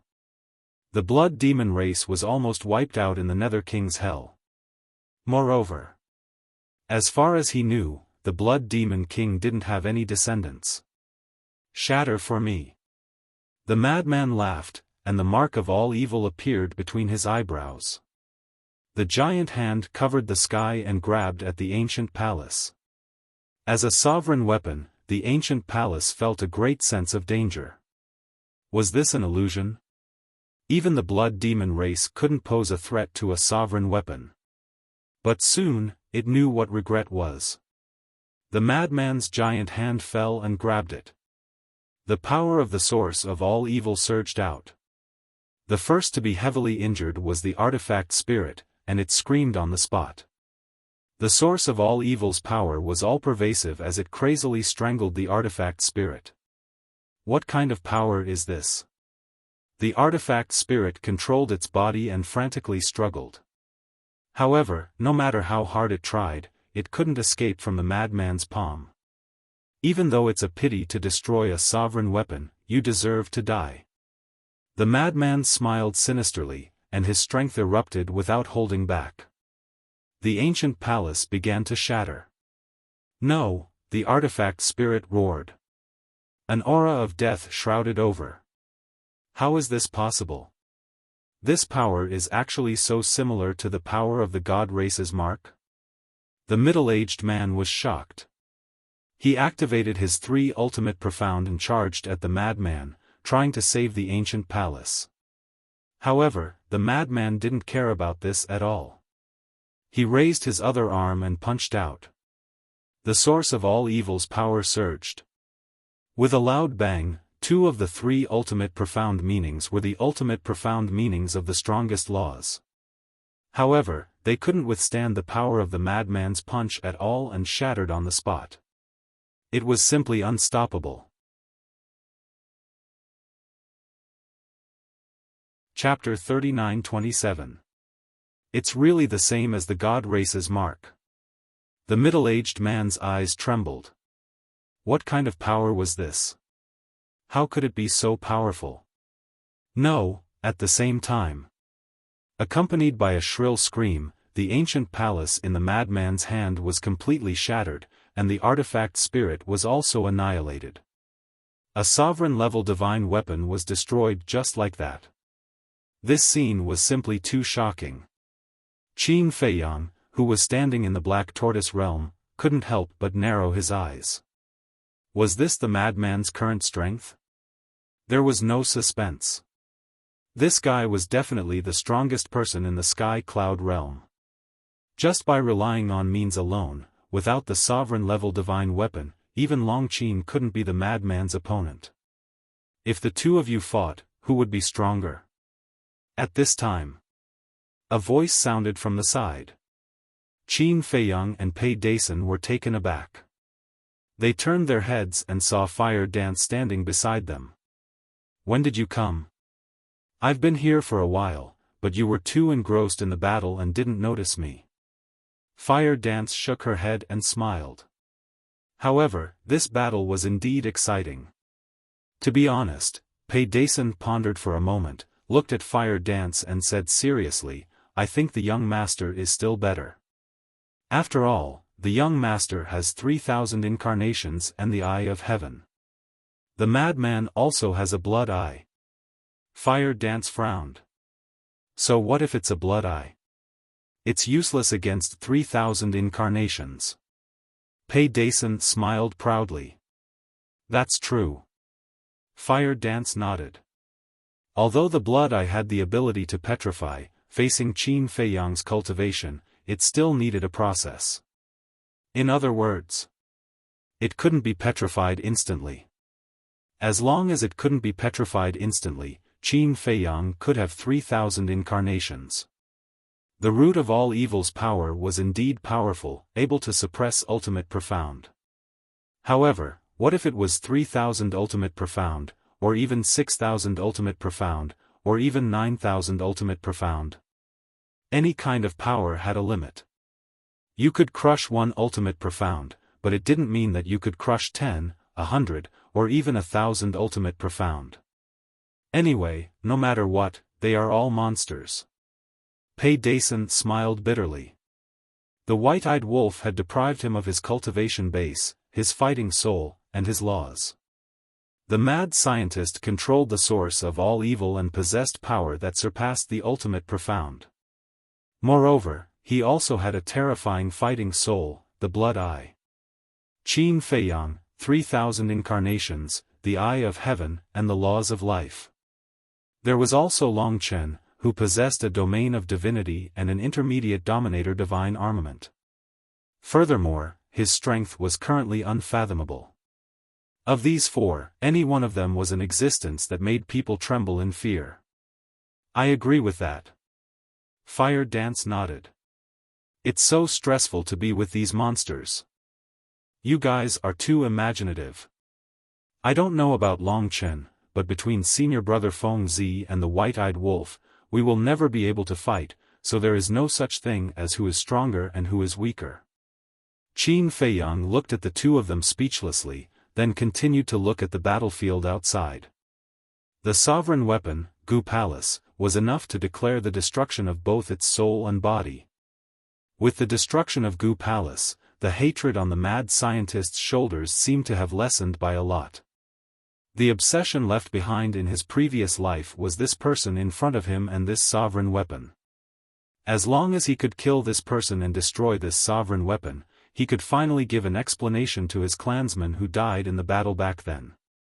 At the same time, it was also an explanation to his previous life, the Blood Demon King.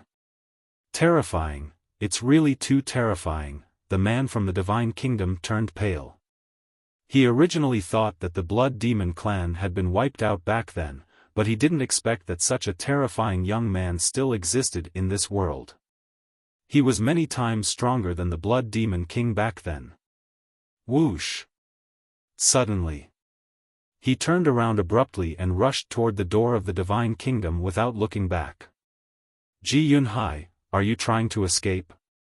The mad scientist asked. What? The man from the Divine Kingdom's eyes trembled. He turned his head and stared at the mad scientist in shock. How do you know my name? Because I have fused with the Blood Demon King's memories and inheritance. I know everything about you like the back of my hand. Pay the price for the slaughter you committed back then. Madman used the specter ghost steps. Like a ghost, he instantly appeared in front of Ji Yunhai and punched out. Ji Yunhai's eyes trembled. Could it be that this person's aura was so familiar? It turned out that he had fused with the Blood Demon King's memories and inheritance. In other words, this person was now the incarnation of the Blood Demon King. Blood Demon King, when enemies meet, their eyes turn red. Roar! Accompanied by a deafening dragon roar, Ji Yunhai transformed into his original body. A huge dragon appeared in the sky. The scene that happened in the underworld was replayed once again. A huge giant against a huge dragon. The two behemoths collided crazily. For the mad scientist who had recovered the memories of his previous life, this scene was too familiar. He would never forget it. Similarly, it also made him recall the scene of countless creatures dying in despair in the underworld. Your sins are monstrous. Even if you die today, it will be difficult to atone for your sins. The mad scientist roared. The power of the source of all evil destroyed everything. Ridiculous. The strong preys on the weak. Don't you understand this logic? Ji Yunhai also let out a furious roar. No matter if it was an ultimate profound or a supreme profound, no matter if it was the first profound or the fifth profound, all of them were activated at once. They emitted a destructive aura as they charged towards Madman. Rumble. a deafening explosion occurred in the core region. The terrifying battle fluctuations crazily rushed towards the inner region, the middle region, and the border region. Wherever it went, the sky collapsed and the earth cracked. Finally, this fluctuation rushed out of the Demon land and spread across the sky of the eastern and northern continents. It was like the might of the heavens, shocking countless creatures. What's going on? What a powerful fluctuation. It seems to be from the land of buried gods. That's right. It's from the land of buried gods. Wait. This seems to be the mad scientist's aura. The other aura feels like, right, the purple gold divine dragon. The mad scientist is fighting with the divine kingdom's purple gold divine dragon? Such a terrifying fluctuation. How fierce is this battle? Everyone looked at the land of buried gods from afar. There was a trace of excitement in their eyes, but there was also a trace of worry. The mad scientist's strength was obvious to all. To be able to fight with the mad scientist like this, the other party was definitely not an ordinary person. However, the unluckiest ones were the Feng people. They had just moved to the land of buried gods and had yet to set up camp in the border region when the battle in the core region broke out. They had already sensed it the moment the mad scientist and Ji Yunhai fought. They originally thought that the battle fluctuations would not affect the border region. After all, the land of buried gods was very big. But they never expected that such a terrifying fluctuation would erupt in the end.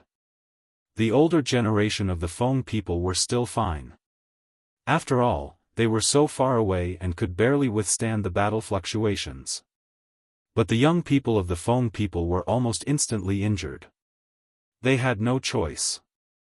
The older generation of the Feng people once again led their people and ran outside as if they were fleeing for their lives.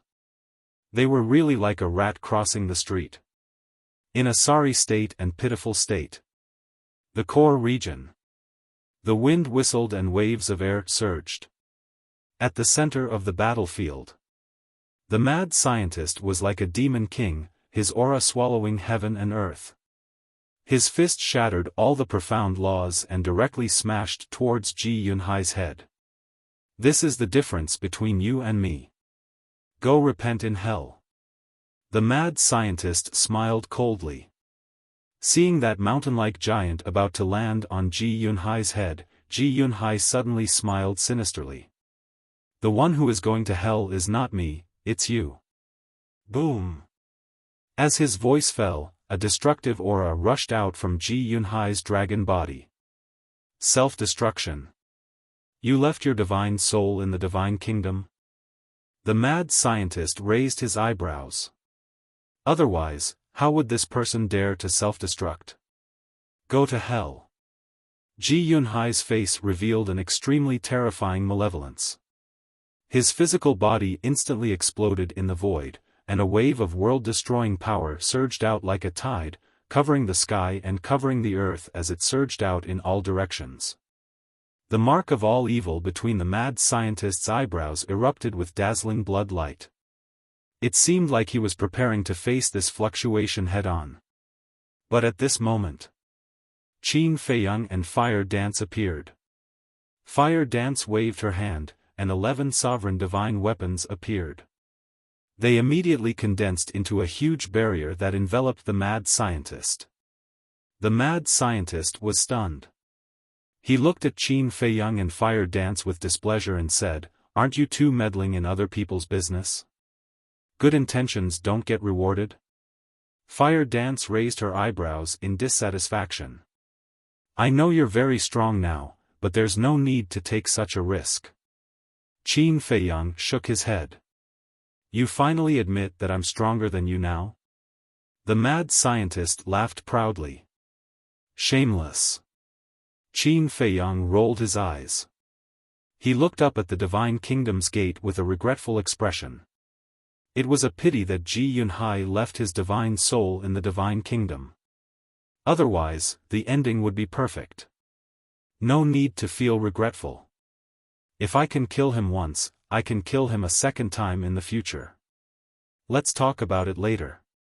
His sovereign divine weapon has been destroyed. I've collected some interest. The mad scientist laughed. Qin Feiyang nodded and asked, "You said that his name is Ji Yunhai?" "Yes. That's the surname of the purple gold divine dragon." The mad scientist nodded. Qin Feiyang suddenly realized and asked suspiciously, "Then is the surname Jiang the surname of the god race?" "How would I know? The last time, the god race didn't appear at all. However, the god race really can't be underestimated. Even the purple gold divine dragon race wouldn't be their match without 3,000 incarnations." The mad scientist said solemnly. "I think so too." Qin Feiyang nodded. The power of the god race's mark was too terrifying. It was exactly the same as the mad scientist's mark of all evil. Fire Dance thought for a moment and looked at the mad scientist suspiciously. Then, in the divine kingdom, other than the god race and the purple gold divine dragon race, are there any other races? There must be. There are also humans in the divine kingdom. I've already inquired about the first 10 prodigies that appeared. Other than the so-called Ryuko, the other 9 should be human prodigies of the divine kingdom. The mad scientist said. Hearing this, Fire Dance pondered for a moment and smiled. It seems that the status of humans in the divine kingdom is inferior to the purple gold divine dragon race. Because at that time, the 9 human prodigies were very respectful to Ryuko. You're still worried about their situation?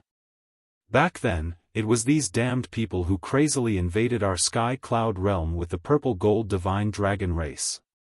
The mad scientist snorted coldly. I'm not worried about their situation. I'm just a little curious about the situation of the divine kingdom. Fire Dance shook her head and smiled. Chapter 39-28. The speaker didn't mean it, but the listener did. When Qin Feiyang and Madman heard Fire Dance's words, they immediately looked up at the gate of the divine kingdom, their eyes flickering. Don't let your imagination run wild. After being together for so long, Fire Dance had already figured out the characters of Qin Feiyang and Madman. Looking at the eyes of the two, she knew that these two guys must be thinking about the divine kingdom. Don't say it. I really want to go to the divine kingdom to take a look. Qin Feiyang chuckled. As expected of brothers, we all think of the same thing. Madman smiled slyly. As expected. Fire Dance rolled her eyes. I had this idea before, but at that time, you and White-Eyed Wolf hadn't come out of seclusion, so I wasn't confident. But now, I think we can give it a try. Qin Feiyang looked at Madman and said. When Fire Dance heard this, she hurriedly said, Hey, don't take it seriously.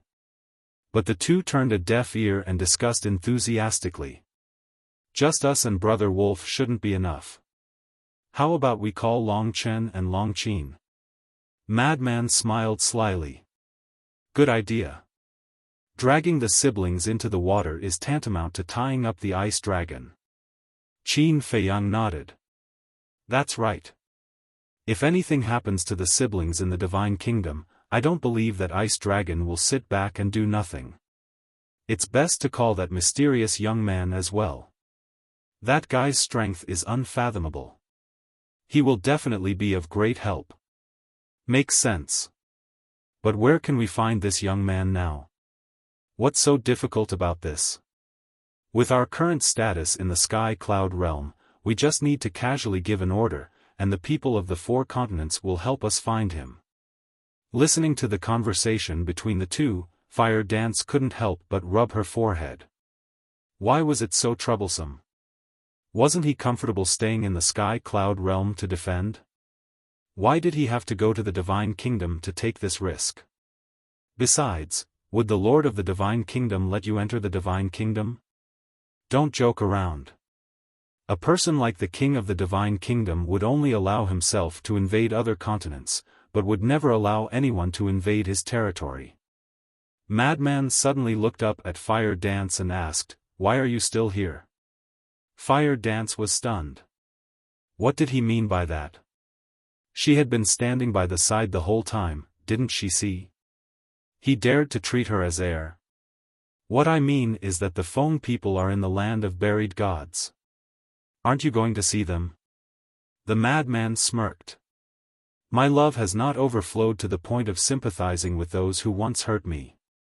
Fire Dance coldly snorted. She also knew about the Feng people's current situation.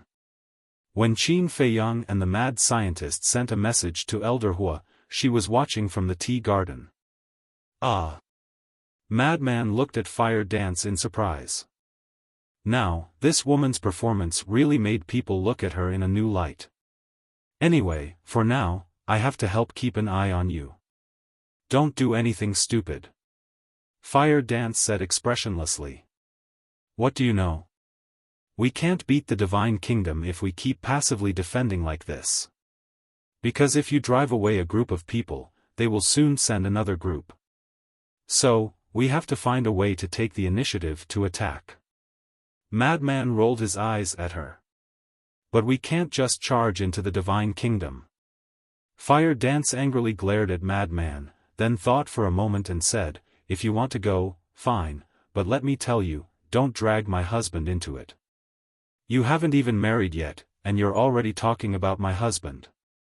Woman, I think it's better to be reserved. Madman looked at Fire Dance playfully, causing her face to turn red. Don't worry. If we want to go, we will definitely plan it well. Besides, White-Eyed Wolf is still on Sky Cloud Island, and we don't know when he will come back. Qin Feiyang smiled. After all this time, you still want to drag him into it? Fire Dance frowned. Nonsense. We are brothers, we will share blessings and misfortunes. Let's talk about it later. When Brother Wolf knows about this, will he still need us to instigate him? At that time, I'm afraid he will run faster than us. Madman said sneakily. Sigh.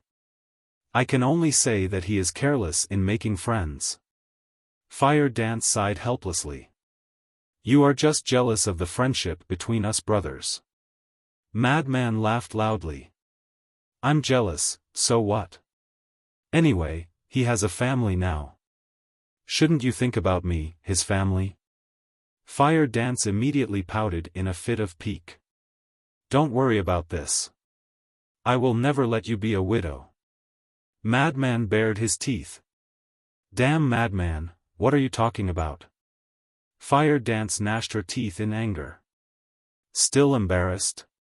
Brother Wolf already said that you guys have already, that. Madman pursed his lips. What? Fire Dance was suspicious. We are all on the same side, what is there to hide? It's nothing more than that between men and women. Madman despised. Fire Dance's cheeks turned red again, and she said angrily, how can there be such a thing? He is talking nonsense. Huh? Madman and Qin Feiyang looked at Fire Dance in astonishment. Really? We are still, in a very pure relationship. Fire Dance lowered her head, blushed, and said embarrassedly. It can't be. That damn wolf cub lied to us. Qin Feiyang and Madman frowned. Fire Dance asked suspiciously, when did he say that to you? Madman said, it was when he gave you the inheritance of the law of fire in the Sky Bell Divine Treasury. No wonder you said so many strange things at that time, about having a child early, about growing old together, so. Fire Dance was furious when she heard that. This bastard actually dared to talk nonsense outside. Wasn't this ruining her reputation? Qin Feiyang and Madman were still fine because they were on the same side, but if outsiders knew about it, how would they talk about her? Qin Feiyang looked at the angry Fire Dance and said angrily, this bastard is really too much. Not only did he ruin your reputation, but he also deceived us. Senior brother, let's go to Sky Cloud Island to settle the score with him now. Okay. Madman nodded. Don't. Seeing this, Fire Dance hurriedly stopped the two and said with concern, maybe he is in seclusion now. It's better not to disturb him. Aren't you angry? We will help you teach him a lesson. Madman frowned. I'm not angry. Besides, he is doing it for my own good. After all, if he didn't say that, you wouldn't have given me the inheritance of the law of fire. As for deceiving you, I apologize to you on his behalf. I'm sorry, I'm really sorry. Fire Dance said apologetically. Qin Feiyang and Madman looked at each other and couldn't help laughing. What? Fire Dance looked at the two suspiciously. Do you really think we are going to settle the score with him? I'm just teasing you. I just want to see your reaction. But it seems that you really care about him. I'm glad. The two said with a smile. Fire Dance was stunned for a moment and suddenly burned with anger. She gritted her teeth and shouted, You are two bastards. This is too much. I'm leaving. Don't stop me. After saying that, she put away the sovereign divine weapon and left in a fit of anger. Bye, I won't send you off. Madman waved his hand lazily and grinned. Fire Dance's expression froze. What kind of people were these? It was fine if they didn't stop her, but they actually said goodbye? Bastards, really bastards. She walked out of the inner area with a stomach full of anger. She can't be really angry, right? Madman was stunned. He thought that she was just angry, but he didn't expect it to be true. If the white-eyed wolf knew that they drove his wife away, wouldn't he kill them? She is not so careful. She just wants to give herself a way out. She wants to see the people of Feng people. You really don't care? Impossible. Qin Feiyang shook his head. So that's how it is. You scared me. Madman patted his chest and turned to look at Qin Feiyang. He chuckled and said, You know how to read people's minds. Do you still need to figure it out? Just think about it from another perspective. With Fire Dance's personality, even if the Feng people don't treat her well, she won't be at ease. Besides, now that the culprits, Feng Ho and Bing Changtian, have died, and Bing Running is suppressed in the Soul Sealing Valley, she might have already vented her anger. She just doesn't want to bow down to the Feng people because of her face. Qin Feiyang smiled. Okay. You continue to comprehend the law of life and death. I'll go to the dragon nest and discuss with Long Chen. With that said, Madman opened a spatial passageway and ran in without looking back. You are really impatient. Qin Feiyang shook his head and smiled. He raised his head and looked at the door of the Divine Kingdom. If he joined the Long Chen siblings and the mysterious youth, he might really be able to give it a try. Moreover, the Divine King of Primal Chaos gave him the insight. The most important sentence was, Put yourself in death and fight to live. The meaning of this sentence had always confused him. Therefore, he also wanted to go out and see something different. Perhaps it would give him some inspiration. Back at the Black Tortoise world, Qin Feiyang asked Pei Dason to continue to keep an eye on the outside while he took out the Divine Sound Transmission Stone and sent a message to Elder Hua, the Vice Leader, He Zhongtian, and the Sky Palace Master, asking them to help find the whereabouts of the mysterious youth. Moreover, he also sent a message to the Sea Lion Island and asked it to help find him. As for the Sea Lion Emperor and the others, there was no need to bother them with such a small matter. After all, they had merged with the law of life and were all cultivating in seclusion. After pondering for a while, Qin Feiyang activated the Divine Sound Transmission Stone again. Buzz. Soon, a woman in white appeared. Qin Dage, you are finally willing to send me a message. I thought you had forgotten me. This woman was Yuqing. After more than 100 years, this woman was now more mature and charming. Now in the sky cloud realm, Yuqing was absolutely considered a goddess-level figure. It was not that she was very beautiful, but because of her identity and status. The Tianhua building was now spread throughout the entire sky cloud realm and had become the fifth force outside of the Demon Slayer Palace, the Divine Palace, the Rogue Cultivator Alliance, and the Sky Palace. However, she was quite low-key. Moreover, she had always been respectful to the Demon Slayer Palace, the Divine Palace, the Sky Palace, and the Rogue Cultivator Alliance. Because this was the way of business. Mutual respect, mutual reliance, and honesty. Only then could one become bigger and stronger. Haven't I been busy all this time? Qin Feiyang smiled slightly. The Tianhua building could be said to have risen in the sky cloud realm under his watch. And it was also due to his contribution, so he had a special feeling for the Tianhua building.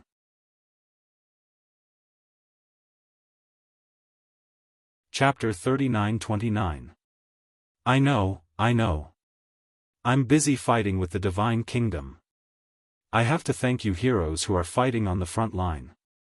If it weren't for your efforts, how could we have such a peaceful life now? I just want to say that we have been friends for many years. If you have time, you should visit each other more often. Otherwise, as time passes, our relationship will slowly fade. Yuqing smiled slightly. To be honest. Although the Tianhua building that she managed, including the Mingyu that Qin Feiyang gave to her, was now all over the Tianyun realm, she knew that no matter how well she did, no matter how much power and wealth she had, she would never be able to compare with people like Qin Feiyang. To put it bluntly, it was like the difference between the mortal world and the cultivation world. In the mortal world, no matter how high your status is or how much power you have, you can't compare with a cultivator in the cultivation world. Not to mention, people like Qin Feiyang were still standing at the top of the cultivation world. She was worried. As Qin Feiyang's strength became stronger and stronger, he might slowly look down on her, a mortal woman, in the future. Don't think so much. Friends are for life. When I'm free in the future, I will often visit your Tianhua building. At that time, if I renege on my debt, you, as a rich man, don't trouble me. Qin Feiyang laughed. You're making fun of me. Rich man. Yuqing shook her head and pouted. The wealth that she had now could indeed be said to be comparable to a country. But she didn't have the confidence to compare with Qin Feiyang. After all, everyone knew that Qin Feiyang possessed an independent world. An independent world. That sort of wealth was not something that could be compared to anything else. Okay. Let's get down to business. There's something I want to ask you for help with. Qin Feiyang said. What's the matter? Yuqing was suspicious. She really couldn't think of anything that could help Qin Feiyang. After all, this man was now a figure who could call the wind and summon the rain in the Tianyun realm. Help me find a person. Qin Feiyang waved his hand, and the phantom of the mysterious youth appeared. It's him? Yuqing was stunned. You've seen him before? Qin Feiyang was stunned. Yes. He's in our Tianhua building right now. Moreover, he has been staying in our Tianhua building for several months. He is either sleeping or drinking all day long. Many years ago, when you fought against the first prince of the dragons on White Crane Island, I was there as well. At that time, I saw this person, and your relationship seemed to be quite good, so when I saw him, I treated him very carefully. Yuqing explained. Qin Feiyang smiled bitterly. It was indeed this person's character. He asked, which Tianhua building? The Heavenly Delight Pavilion in Ocean of Cloud City. He's drinking in the hall downstairs. Do you want to come over now? It just so happens that I'm here as well. Yuqing asked, her eyes full of expectation. All right. Qin Feiyang nodded. Then I'll make preparations first. Since an honored guest has come to my Tianhua building, I'll definitely treat him well. Yuqing chuckled. Do as you wish. Qin Feiyang shook his head and couldn't help but laugh, and then he turned off the transmission stone. The transmission stone had just entered into closed-door cultivation when it buzzed once more. Qin Feiyang was stunned. He activated the transmission stone, and Elder Hua's image appeared and laughed hoarsely. I've found him. He's in Ocean of Cloud City's Tianyue building. So fast? Qin Feiyang was astounded. It hadn't been long since he gave the order, and there was actually news. His efficiency was extraordinary. Elder Hua chuckled. Qin Feiyang, whose name shakes the entire Skycloud continent. How could I dare to neglect Lord Qin's orders? You're making fun of me as well. Qin Feiyang was speechless. Elder Hua shook his head and smiled. All right. I won't tease you anymore. Why are you looking for him? It's a private matter. Then that's all for now. I won't disturb your cultivation. After saying that, Qin Feiyang turned off the divine sound transmission stone. With Elder Hua's character, he definitely couldn't let him know about their plan. Otherwise, he would definitely advise them endlessly like Hua Wu. Moreover, he didn't want Elder Hua to worry about him because of this. After putting away the transmission stone, Qin Feiyang appeared outside with Pei Dason and instructed, be sure to keep an eye on him. Once you see him, immediately send me a message. Okay. Pei Dason nodded. When Qin Feiyang left, he was still a little worried, so he handed the horsetail whisk to Pei Dason. After all, the people of the Divine Kingdom could descend here at any time. Giving Pei Dason a ruler weapon wasn't enough to kill the enemy, but it wasn't a problem to escape with him. Ocean of Cloud City. Although the 4 youths from the god race had come here and caused a ruckus and almost massacred the city, half a year had passed, and the impact wasn't great anymore. People's lives were still the same. But compared to before, the number of people walking on the streets had obviously decreased. As the saying goes, pressure is motivation. Facing a colossus like the Divine Kingdom, those who were a little more sensible would definitely not run out every day like before. Especially the disciples of the Demon Palace. Without special circumstances, they wouldn't leave the Demon Palace and cultivate wholeheartedly. However, no matter how serious the situation was, as a layman, it was inevitable that they would have to socialize. So, the various restaurants were still quite lively. Especially a colossus like the Tianyue restaurant, it would welcome a large number of guests every day. At this moment, in the magnificent hall, there were dozens of tables of guests sitting. The current scale of the Tianyue restaurant in Ocean of Cloud City wasn't small. It was almost a dozen times larger than before. Because this place could be considered the headquarters of the Tianyue restaurant. Yuqing had made his fortune here. As the first place to make his fortune, it naturally had to be well decorated. And now, the topic that everyone was discussing the most was undoubtedly the war between the Divine Kingdom and the Sky Cloud Realm. Long Chen, Long Qin, Yun Xiang, Li Feng, and Madman naturally became the focus of discussion. Because these few times, they were the ones who drove away the groups of people from the Divine Kingdom. Especially before. Madman's battle with Ji Yunhai in the core area had shocked the entire eastern continent. So, he naturally became the focus of attention. In a corner of the hall, there was a table for 2 people. A young man in tattered clothes was drinking wine lazily while looking through the window at the pedestrians on the street outside with lifeless eyes. He didn't say a word throughout the entire process. The topics of discussion at the other tables didn't arouse his interest at all. It was like he was in an independent space and didn't fit in at all. However, when the other guests occasionally glanced at the young man, there was a trace of reverence in their eyes. Suddenly, on the top floor, the door opened. A woman walked out. She was graceful and charming. It was Yuqing. Miss Yuqing, so you're also in Cloud Sea City. I thought you were in another branch.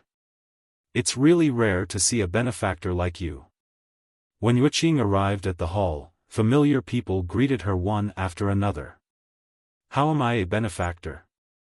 Everyone here is the benefactor of Tianyue Building. Because without everyone's support, Tianyue Building wouldn't be where it is today. Everyone, eat and drink well. Today's expenses are free of charge. Yuqing smiled. She was very happy. Free of charge? Really? Miss Yuqing, what kind of good thing did you encounter? You're so happy. Everyone was stunned. Later, there will be a true benefactor coming to Tianyue Building. Yuqing smiled. What benefactor? Everyone was curious. You'll know later. Yuqing smiled mysteriously. She walked to the young man and whispered, Young master, can you please go to the private room upstairs? Reason. The young man turned his head and looked at Yuqing lazily. Yuqing glanced at the other guests and said telepathically, Qin Dage will come to you later. I guess he has something to do. There are too many people in the hall, so it's better to. Is he the benefactor you mentioned? The young man was stunned. Yes. Yuqing nodded and said to herself, Tianyue Building is where it is today entirely because of Qin Dage. Therefore, he is not only my benefactor, but also the benefactor of the entire Tianyue Building. Not bad. You've achieved glory, but you still don't forget other people's kindness. The young man nodded and smiled with appreciation. He waved his hand and said, There's no need to go upstairs. Just stay here. I'm too lazy to move. Yuqing's mouth twitched. Can't even be bothered to walk a few steps. There was actually such a lazy person. She had really learned something new. Alright, as long as you're happy. Seeing that the young man ignored her, Yuqing turned around and walked to the counter. She looked at the waiter standing behind the counter and said, Prepare a pot of the best wine. Okay. The staff nodded. Wait, all of a sudden. Yuqing stopped the waiter again. After pondering for a while, she shook her head and said, I don't want wine because he doesn't like to drink. How about this, bring me my precious tea leaves. Your precious tea leaves? The waiter was stunned and asked, Are you sure? Of course I'm sure. Go ahead. Yuqing waved her hand. The waiter left with a look of disbelief. He had worked in Tianyue Building for decades, so he knew the owner of the building very well. Her precious tea leaves were the king of teas and were extremely rare. Usually, she wouldn't take them out even when she was entertaining the influential people of Cloud Sea City. Even the people of the city lord's mansion didn't have the chance to drink it. But now, not only did she come downstairs personally, she even took out the best tea leaves. Who exactly was the person who was going to come later? He was being treated so well. Very soon. The waiter walked over with an exquisite teapot. He looked so careful as if he was afraid that he would accidentally drop the teapot. He put down the teapot gently and was about to get the tea set. No need. I'll do it personally. Yuqing stopped the waiter and walked to the young man with the teapot. She said with a smile, Can I sit? Her attitude was rather polite. Up to you. The young man replied indifferently. Thank you. Yuqing smiled and sat opposite the young man. She took out a set of top-grade tea set and began to brew tea. Her movements were extremely gentle and elegant. She had been running the tea house all these years and had a good understanding of tea. What kind of tea needed what kind of water, and the temperature of the water, the length of time it took to brew the tea, and so on. It could be said that she was now an accomplished tea master. Naturally, she didn't lack good tea sets. Who exactly is coming? Not only did she come downstairs personally, but she also brewed tea to receive him personally. This is not ordinary treatment. I'm afraid that even those big shots from the Demon Hall and the Itinerant Cultivator Alliance are nothing more than this. Everyone looked at the happy Yuqing with suspicion in their eyes.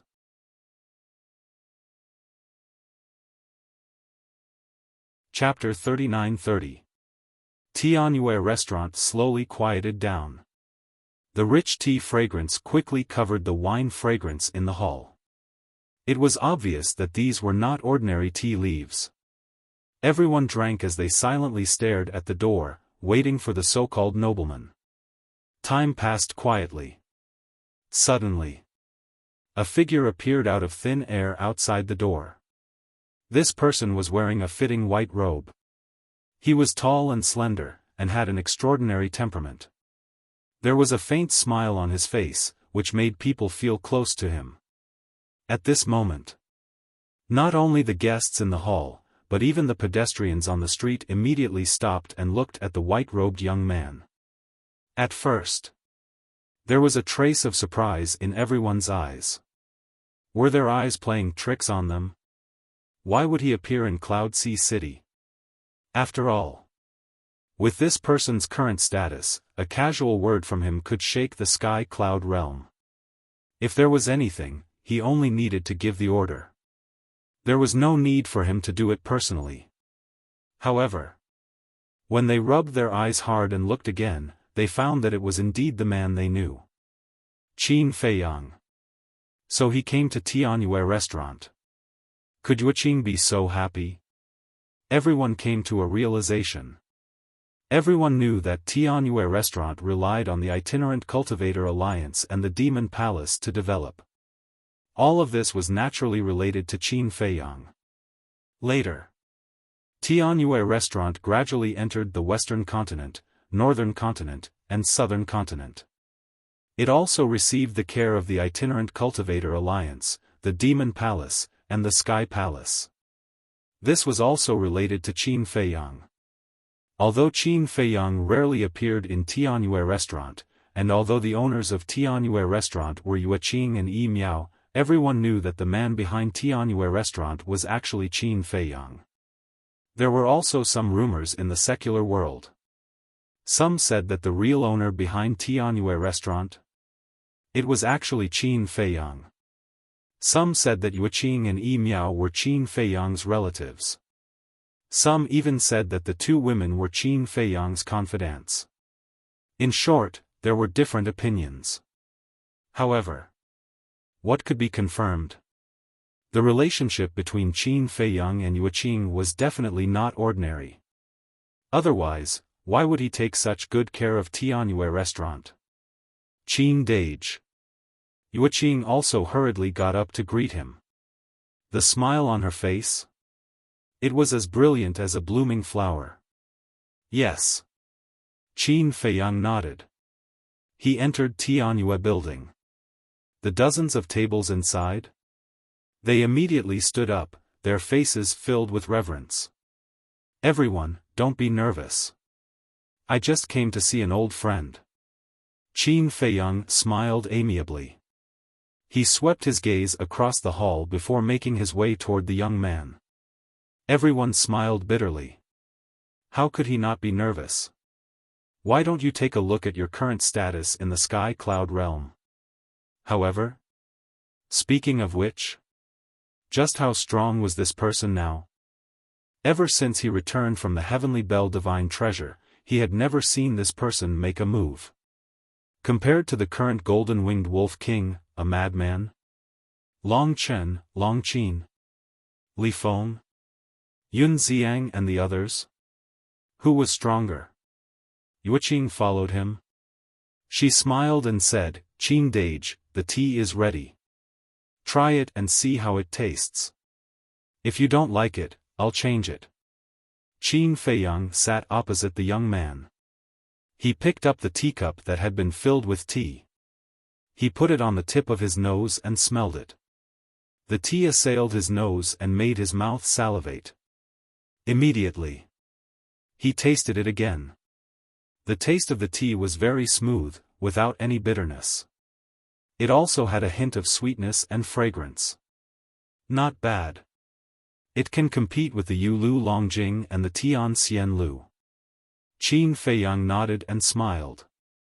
It's good that you like it. Yueqing stood aside like a well-behaved little sister. Don't just stand there. Sit down and talk. Qin Feiyang smiled. Okay. Yueqing nodded and sat next to Qin Feiyang. The young man opposite, holding a wine glass, looked at Qin Feiyang and Yueqing with great interest. A talented man and a beautiful woman, quite a match. What are you looking at? Qin Feiyang noticed the strange look in the young man's eyes and couldn't help but ask suspiciously. Nothing. The young man chuckled and asked, What's the matter? Qin Feiyang looked at the other guests in the hall and said, Are you interested in going to the Divine Kingdom? The young man looked at Qin Feiyang in surprise. Going to the Divine Kingdom? What do you think the Divine Kingdom is? Back garden? You said it so easily. Don't tell me you don't have the courage. Qin Feiyang laughed secretly. Don't provoke me. I don't buy it. There was a trace of contempt in the young man's eyes. Did he think he was an idiot? He obviously wanted to drag him into the water. Okay. I won't force you. Think about it yourself. Qin Feiyang smiled faintly. The young man pondered for a moment and asked suspiciously, Why do you suddenly have this idea? It's simple. I don't want to be on the defensive all the time. Qin Feiyang said secretly. However, with your current strength, even if you successfully enter the Divine Kingdom, you won't be able to make any waves. The young man transmitted. Listening to what you said, you seem to know the true strength of the Divine Kingdom? Qin Feiyang was stunned and looked at the young man curiously. The young man's eyes flashed with a trace of ridicule as he asked, If I say that I know everything, would you believe me? Yes. Qin Feiyang nodded. The young man was stunned. This reply was indeed a little unexpected. Your identity is too mysterious. Moreover, whether it was in the ancient world, Nether King's Hell, or now in the Sky Cloud realm, you seem to have the ability to know everything. How about, tell me, where did you come from? Who are you? Qin Feiyang was curious. Didn't I tell you last time? I'm the son of the god of creation. The young man chuckled. Qin Feiyang rolled his eyes and really wanted to slap him, but he shook his head and said, I'm not going to talk nonsense with you. Think about it carefully. Okay, I'll think about it. The young man nodded. A trace of a smile appeared on Qin Feiyang's face. As long as he could think about it, there was hope. He was afraid that he wouldn't even think about it. Where's Miao Miao? Why don't I see her? Qin Feiyang turned to look at Yueqing and asked. You're done talking? Yueqing looked at the two in astonishment. The two had been secretly communicating the whole time. Yueqing also knew about it, so she didn't disturb them. She didn't expect it to be so fast. Yes. It's just a small matter. It won't take much time. Qin Feiyang nodded. Who would believe that? How could a small matter be sneaky? However, Yueqing was a sensible girl. She knew what to ask and what not to ask. She smiled and said, Miao Miao has been busy in the southern continent. You guys have worked hard. I think the foundation of the Tianyue building has been laid. Why don't you hire more people to help? You don't have to do everything by yourself. Qin Feiyang said. Actually, we're quite relaxed now. There are people in charge everywhere. Basically, we don't have to go over. But you also know that not everyone can be trusted. Miao Miao and I are worried that the managers of some places will take advantage of the power of the Tianyue building and bully the customers. So when we're free, we'll disguise ourselves and go to different places secretly. That's the so-called incognito investigation. Yueqing smiled faintly. I see. You're quite thoughtful. In today's world, it's not uncommon for a big shop to bully its customers. We really need to be careful. Qin Feiyang nodded. Actually, this kind of thing has happened in other branches before. However, after Miao Miao and I found out about it, we immediately dealt with it seriously. The people involved were executed on the spot. It was quite a deterrent. Yueqing sighed. Speaking of these things, she was really a little sad. 2 of the people involved were the first to follow her. Out of trust, she had sent them to manage other branches. She didn't expect that they would hold the power in their hands and commit crimes in the local area. Human greed was indeed difficult to satisfy. Once you had something good, you would want something better. I'll definitely support you in this matter. Qin Feiyang said with a smile. Yueqing was secretly delighted when she heard this. She asked, Qin Dage, what do you think of the matter we discussed in the past? What is it? Qin Feiyang was suspicious. Yueqing said with a smile, it's the divine brew in your hands. If there was divine brew, the business of the Tianyue building would definitely rise to another level. Oh, that. Qin Feiyang smiled in realization. Back then, we were afraid of the 3 major races and didn't want to implicate the Tianyue building. But now that the Dragon King and the other 2 are dead, we shouldn't be afraid of anything anymore.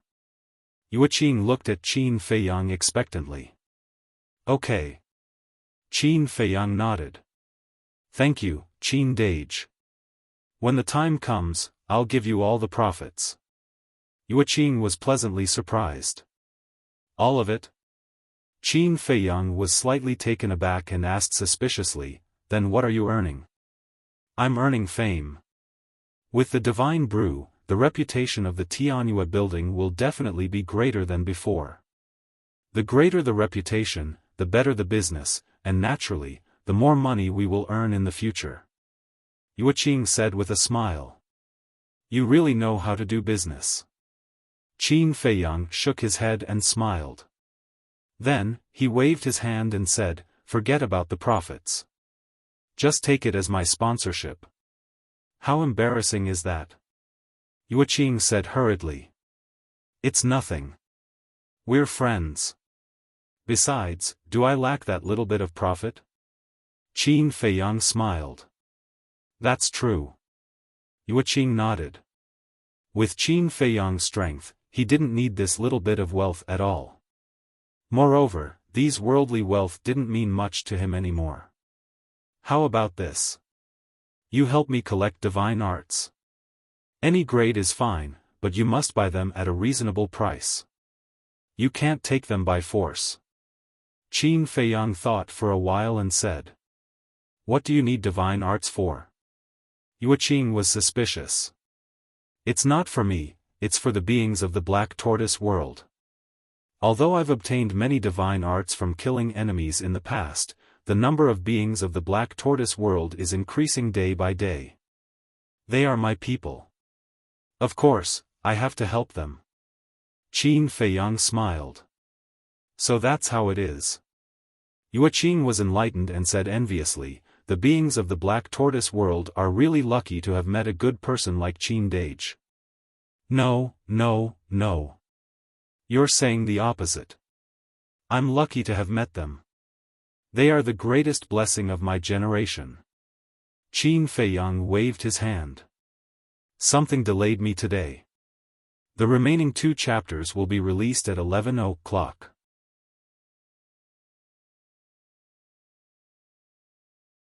Chapter 39-31. These words shocked Yueqing. Although she had stayed in the Black Tortoise world for a period of time in the western mainland, she had been confined to the Devil's Land. Therefore, she didn't know much about the Black Tortoise world. Therefore, she thought that it had always been Qin Feiyang taking care of the Black Tortoise world. Because, from an outsider's point of view, the Black Tortoise world was so weak. How could they help Qin Feiyang?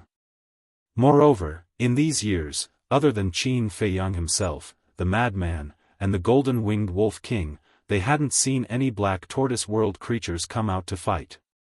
But they didn't know.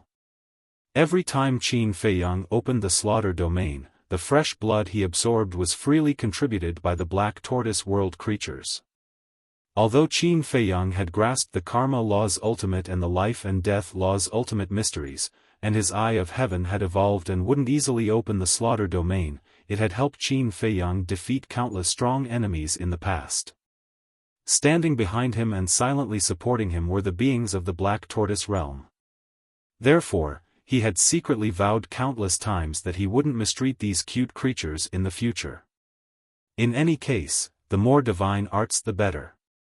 Qin Feiyang looked at Yuqing and smiled. He didn't explain too much. Okay. Yuqing nodded. Qin Feiyang smiled, then go to the Black Tortoise World. I'll ask Pei Hongyu to bring you to a person called Zhao Si and ask him to give you all the Black Tortoise divine brew he has. Okay. Yuqing's face was filled with anticipation. How much of this all was there? Qin Feiyang waved his hand and Yuqing disappeared. Then, he looked at the young man and asked, "Have you thought about it?" The young man looked at Qin Feiyang. Don't tell me you haven't thought about it after so long? Qin Feiyang frowned. I haven't thought about it at all. The young man shook his head. Wanting an answer now, he was really impatient. Qin Feiyang's mouth twitched. Initially, when he saw the young man lowering his head in silence, he thought that he must have been considering this problem. But in the end, he didn't think in this direction at all. How long do you need to think about it? Qin Feiyang felt powerless. Fortunately, he didn't interact with this person often. Otherwise, his careless attitude would make him anxious to death. Don't worry. Wait until I have a good night's sleep. After my head is clear, I will think about it carefully. After the young man finished speaking, he picked up the wine jar, got up and walked upstairs without looking back, leaving Qin Feiyang sitting alone at the table in a daze. What kind of person did I meet? When he came back to his senses, Qin Feiyang's face twitched and he was speechless. Seeing that Qin Feiyang was alone, a young man in his 20s at the table next to him held a wine glass. He gathered his courage and nervously walked over to Qin Feiyang's side. He smiled obsequiously and said, "Lord Qin, may I have the honor of having a drink with you?" Qin Feiyang turned his head to look at the young man. I'm sorry to disturb you." Facing Qin Feiyang's gaze, the young man suddenly panicked and turned around to run away. Wait. Qin Feiyang stopped the young man. Lord, I'm really sorry. I didn't mean to. The young man hurriedly explained. Calm down first. Qin Feiyang stopped the young man and asked seriously, Am I really that scary? Huh? Hearing this, the young man immediately looked at Qin Feiyang in confusion. I'm a little puzzled. Why are you so afraid of me? I don't remember doing anything heinous in the past. Qin Feiyang frowned. No. Everyone has a good reputation for your character. Anyway, everyone knows that you are a good person. The young man hurriedly explained. Really? Qin Feiyang didn't believe it. Of course. Back then, when Yi Yuan came to harm the innocent, weren't you the ones who came forward and killed him on the spot? And now, it's you who are standing at the forefront to fight against the Divine Kingdom. Otherwise, we wouldn't have such a peaceful life now. Not only are you good people, but you are also the great people of the Sky Cloud realm and the idols of us young people. The young man boasted. When he said these words, he was very nimble and wasn't nervous at all. One could even see a trace of pride. He was proud that the Sky Cloud realm had such geniuses. Then why are you so afraid of me? Qin Feiyang was curious. Isn't it because the disparity in strength is too big? Instinctively afraid. The young man smiled. Qin Feiyang shook his head and laughed. He picked up the teacup and said, I don't drink. The young man was stunned for a moment and immediately reacted. He quickly picked up the wine cup and clinked it with Qin Feiyang's teacup. He smiled happily and said, "It's okay. You drink tea and I drink wine."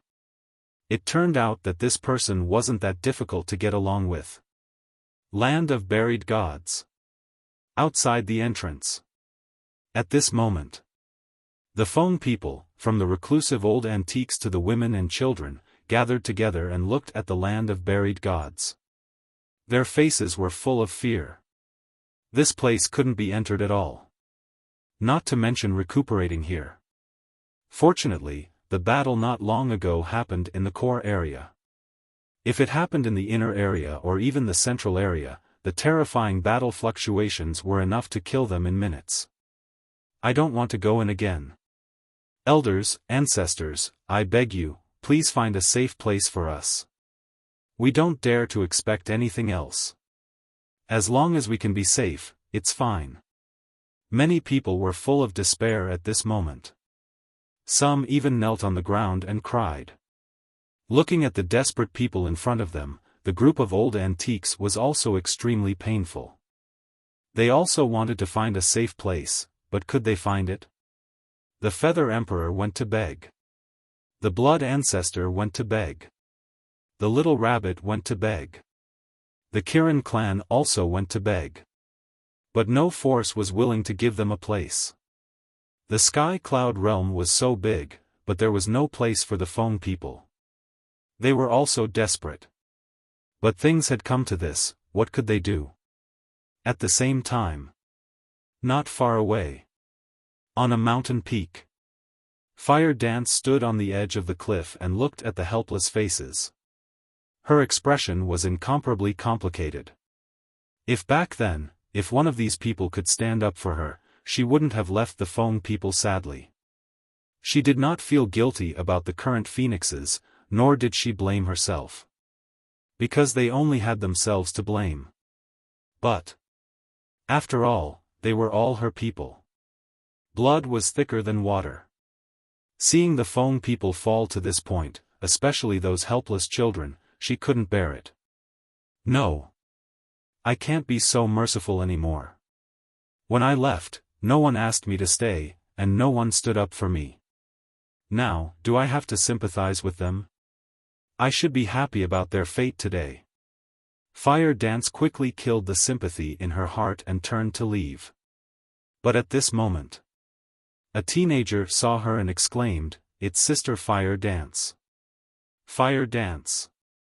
The people of the Feng people all looked at the mountain peak that the teenager was pointing at. When they saw the familiar figure, the group was immediately overjoyed. Wu-er. Hua Dahong hurriedly chased after her. The white-haired old woman and the white-haired old man also quickly followed with a group of elders and antiques. Needless to say, the other clansmen naturally didn't need to say. They rushed toward Fire Dance as if they were grasping at a life-saving straw. Fire Dance's expression froze. But in the end, she didn't stop. Instead, she quickened her pace. Wu-er, don't go. Take it as Grandpa begging you. Can you listen to Grandpa for a while? Hua Dahong cried out in pain. Sister Fire Dance, don't go, okay? We need you. Please don't abandon us. Many children also began to shout loudly. Fire Dance clenched her hands tightly. Her eyes showed that she was struggling. Finally, she slowly stopped and turned to look at the group of clansmen. Her eyes were slightly cold.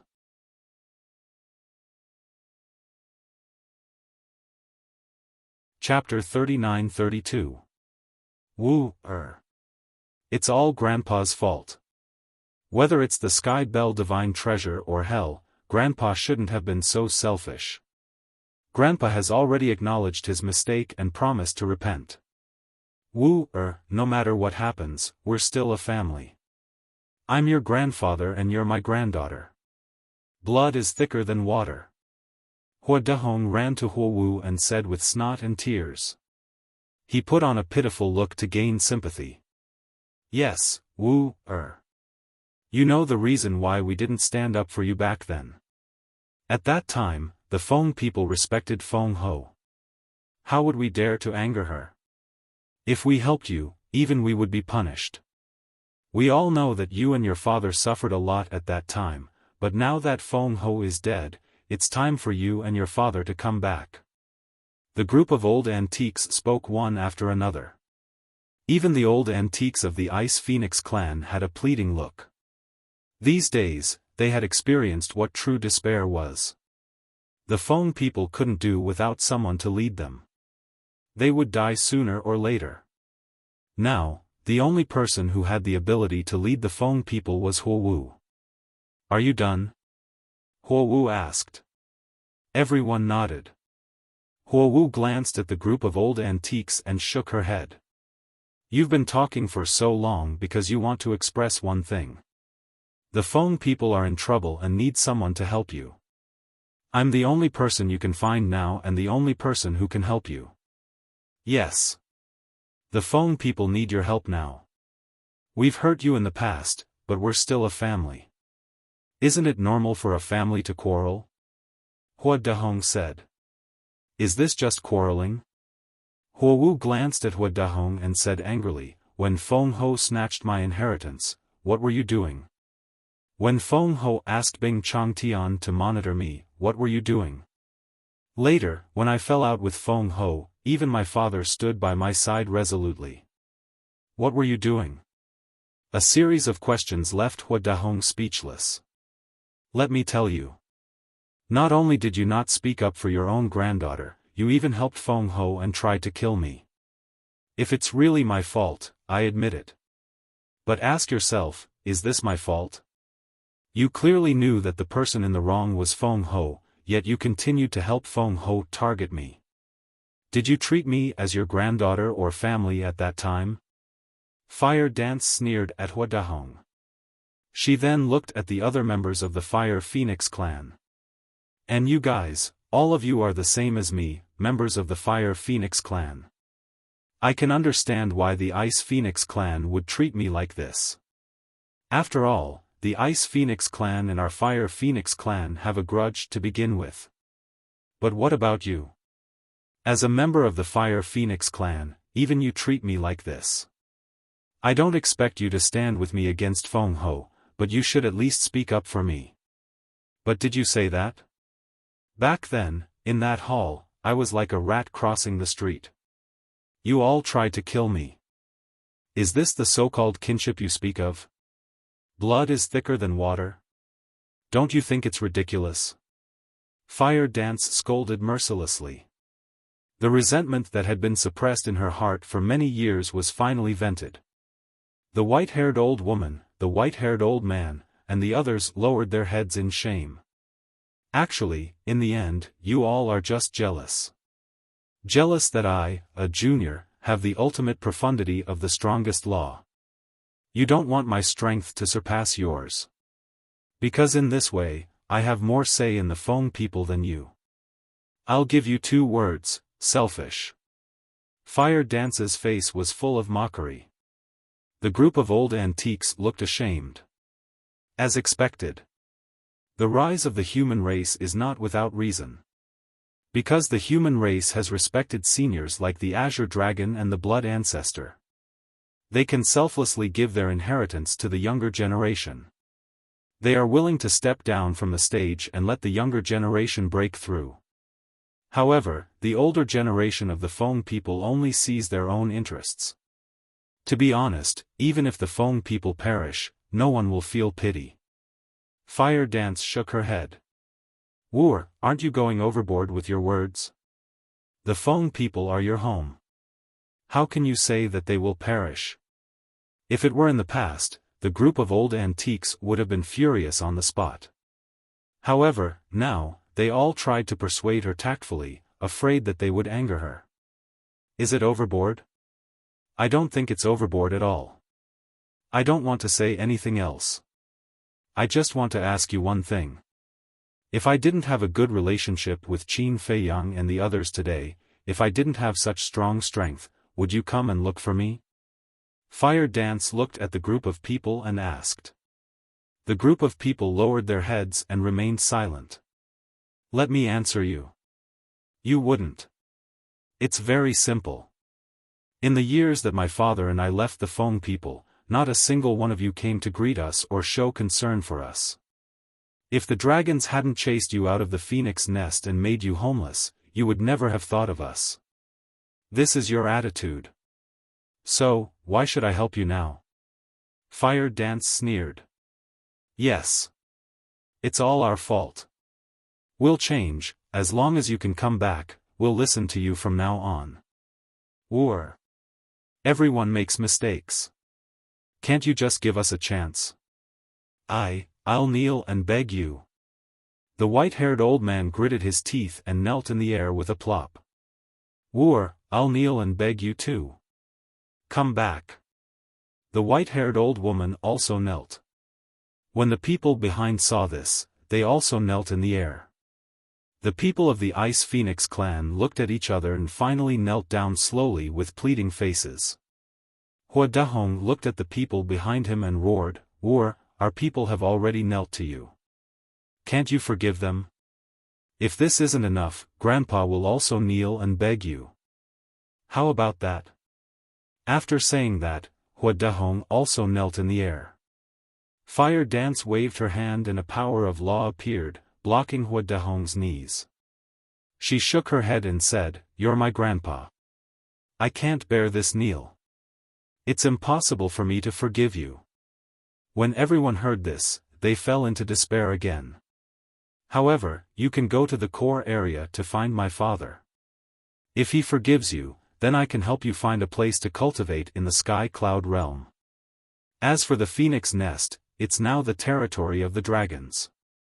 You can never go back. After saying that, Fire Dance turned around and left without looking back. Hua Dahong looked at Fire Dance's back with a face full of regret. He turned to the white-haired old woman and asked, What should we do? What else can we do?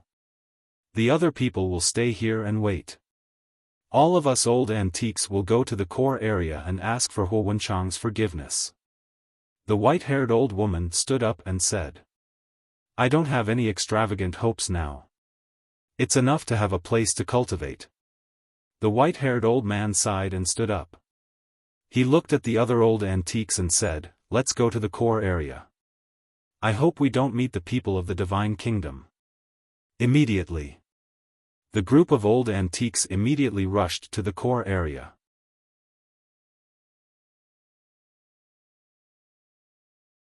Chapter 39-33. Tianyue Tower.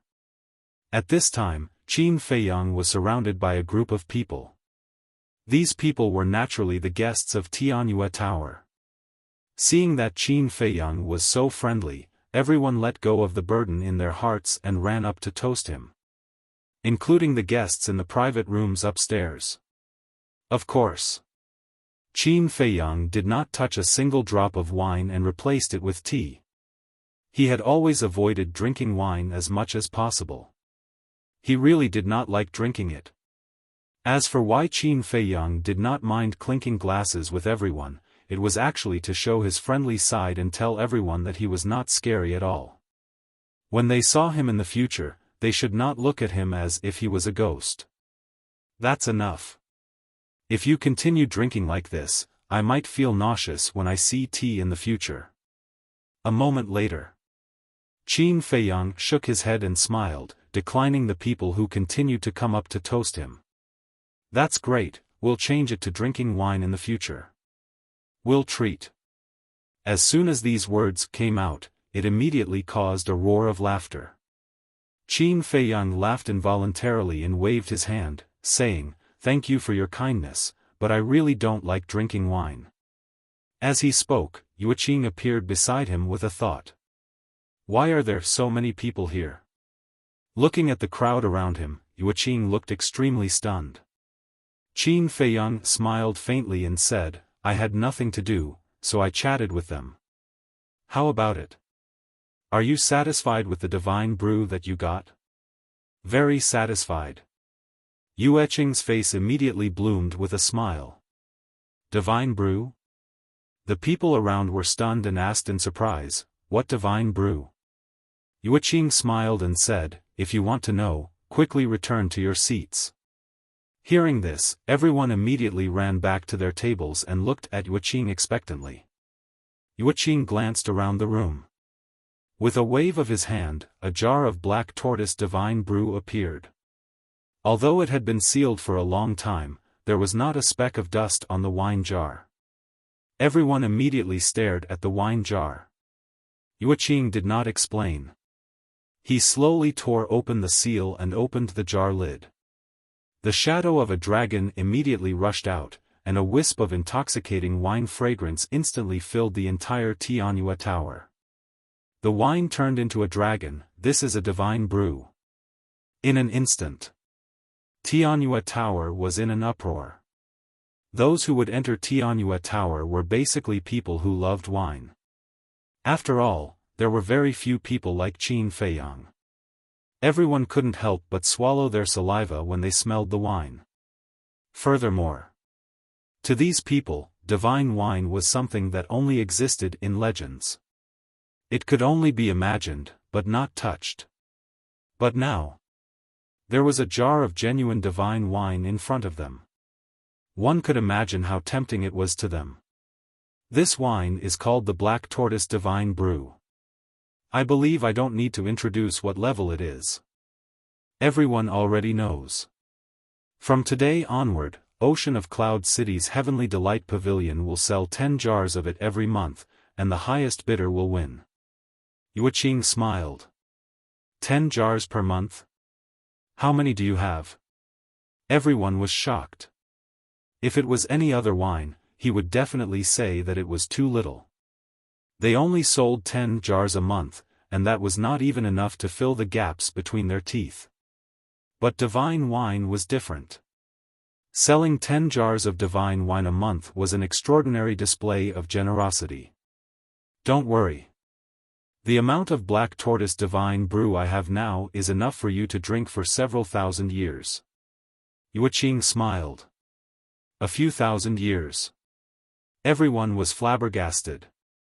Qin Feiyang couldn't help but be stunned as well. The Black Tortoise world already had so much in stock. 12 months in a year. That was 120 jars. 10 years, 1,200 jars. 100 years, 12,000 jars. 1,000 years, 120,000 jars. A few thousand years meant a few 100,000 jars. But then he thought about it. 5,000 years passed in a day in the Black Tortoise world. So many years had passed, so it wasn't strange that Zhao Si and the others had accumulated so much. Moreover, since Matchless Divine Brew appeared, White-Eyed Wolf and the others had drunk it at most, and they'd practically given it to Rabbit and the others as well. The Black Tortoise Divine Brew had fallen to a state where no one was interested in it. Miss Yuqing, are all the Heavenly Delight Pavilions in Skycloud World limited to 10 jars a month? Or are they only limited to the Heavenly Delight Pavilion in Ocean of Cloud City? Someone asked. Of course they're only limited to the Heavenly Delight Pavilion in Ocean of Cloud City. Yuqing felt helpless. All the Heavenly Delight Pavilions in Skycloud World? How dare you say that? Do you know how many branches Heavenly Delight Pavilion has now? Just the Eastern continent alone has over 1,000 branches. There are at least 4,000 branches in all 4 continents. If all of them were to sell Black Tortoise Divine Brew, then where would they find so much? I'm still thinking of a long way to go. Now that I think about it, it isn't much. Don't worry about that for now. Hurry up and name a price. I want 2 jars. Someone shouted heroically. If you want 2 jars, then what else do we drink? If you want to do that, then I'll buy all 10 jars and make it so that you won't be able to drink a single mouthful.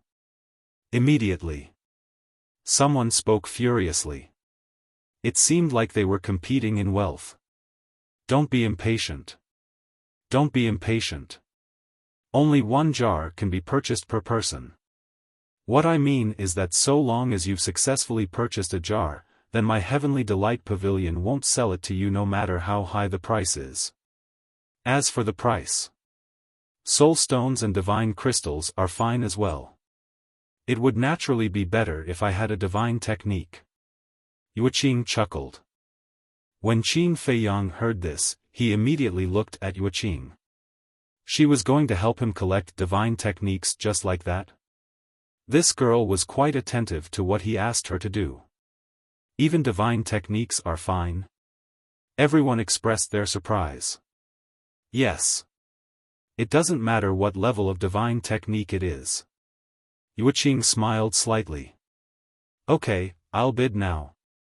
10 low-level divine techniques. Low-level divine techniques, you have the nerve to bid? I'll bid 10 mid-level divine techniques. In terms of wealth, I won't lose to you. 15 high-level divine techniques. Although I don't have them with me now, I can get someone to send them over immediately.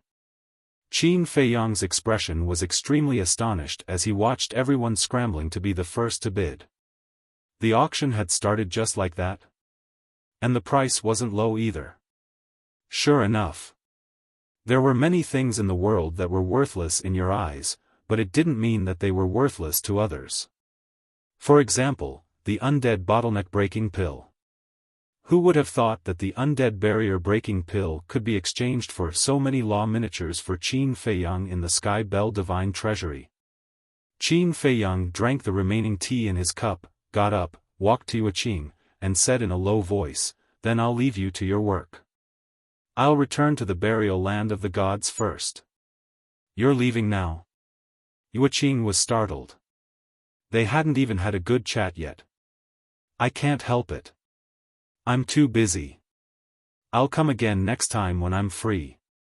Qin Feiyang smiled apologetically. "Okay.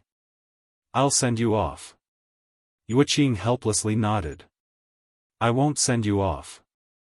You do what you need to do." Qin Feiyang smiled and called Li Feng out. Li Feng and Yueqing were strangers. It was their first time meeting. "This is my little brother, Li Feng. If there's anything in the future, I might ask him to look for you." "Li Feng, this is Yueqing, the owner of Tianyue Restaurant." Qin Feiyang gave a simple introduction. "I've heard a lot about you." The two cupped their hands and smiled at each other. Indeed. Li Feng's battle with the Divine Kingdom's Heaven's Pride had long been famous in the Sky Cloud realm.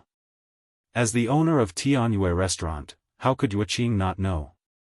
Similarly, Tianyue Restaurant had long been famous. In his early years in the Sky Cloud realm, Li Feng had also heard of the names of Yueqing and Yi Miao. It was just that he had never met them face to face before. With the appearance of Li Feng, Tianyue Restaurant also quieted down. Everyone turned their eyes to Li Feng.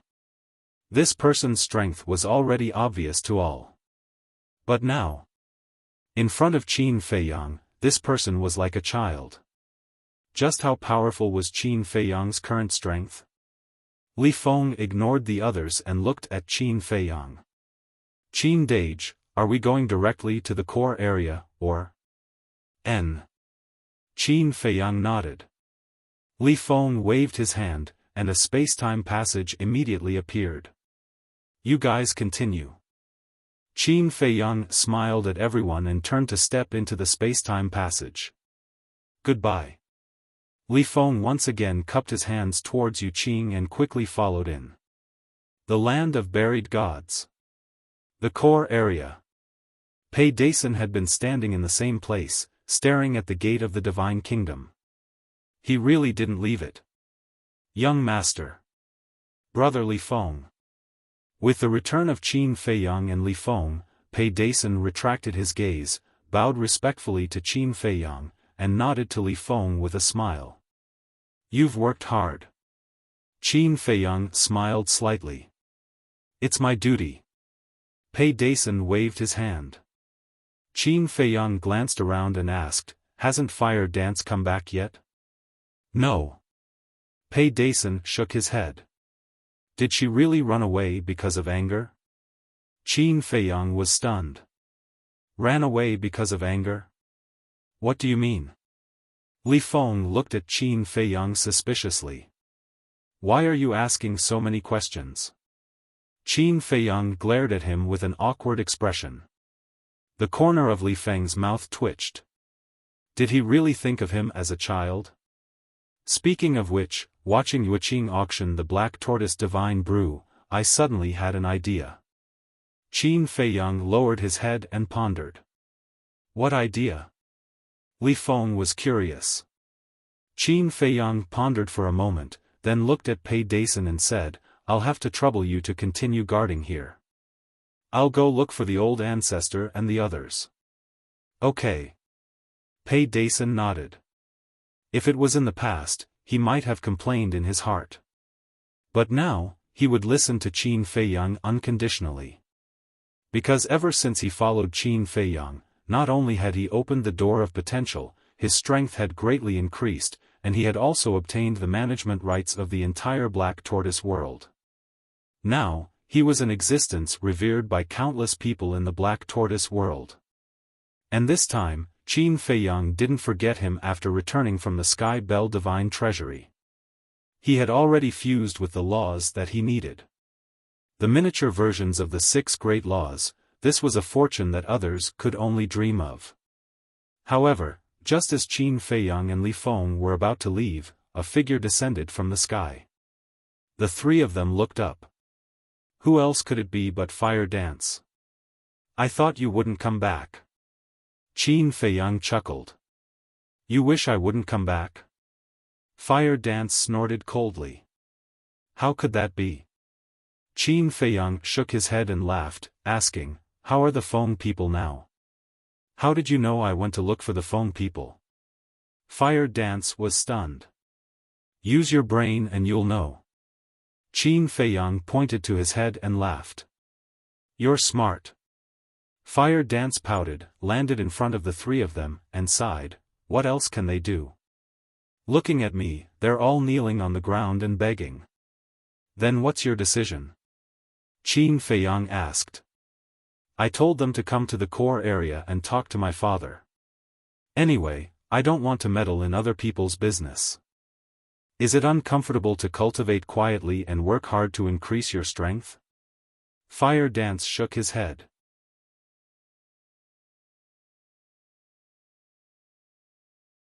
Chapter 39-34. Li Feng sighed. Sister-in-law, if you had thought this way earlier, you wouldn't have suffered so much. Don't talk nonsense. It's all because of your sister-in-law. Fire Dance blushed. It would have happened sooner or later anyway. Li Feng chuckled. Fire Dance nodded helplessly. Yes, if I had thought this way earlier, I wouldn't have ended up in such a state. It's all in the past. Don't worry.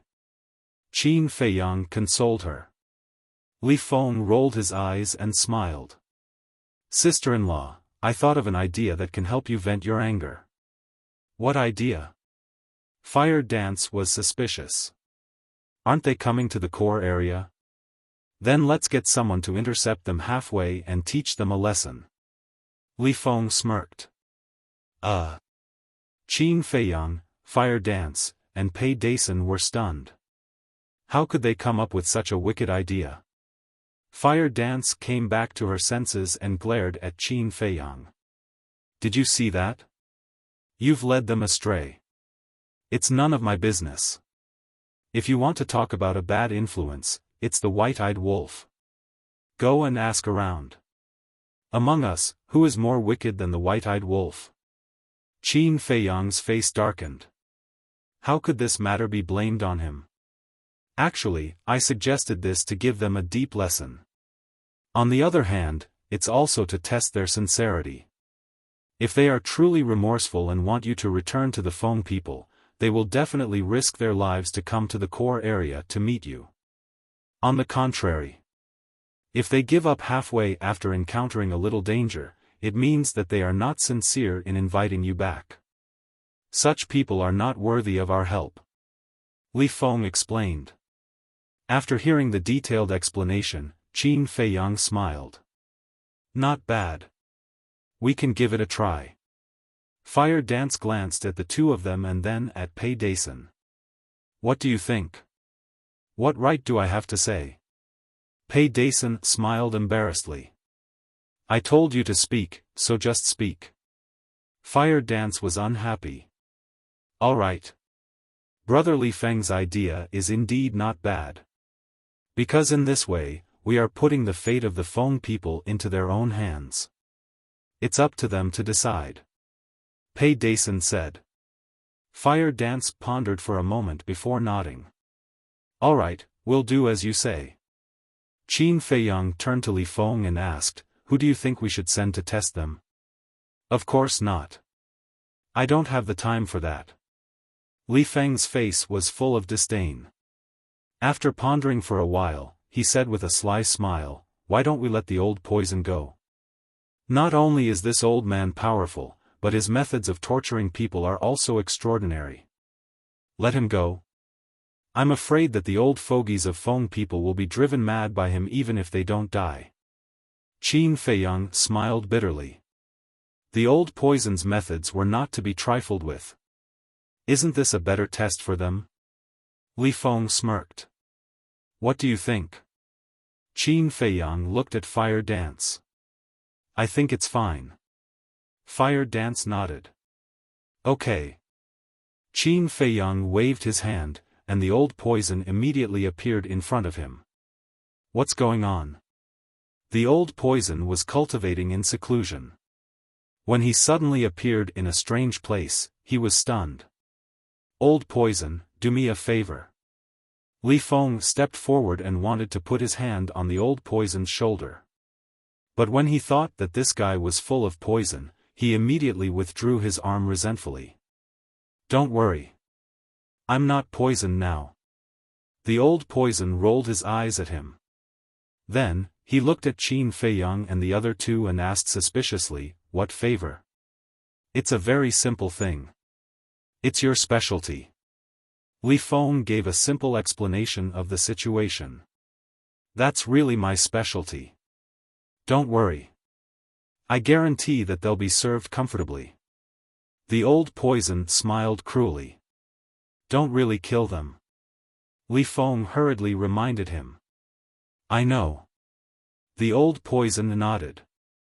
He glanced at Princess Huifeng and asked, little girl, do you want to go and have a look? Fire Dance hesitated for a moment, then nodded and sighed. Let's go and have a look. I want to see with my own eyes if they are truly repentant.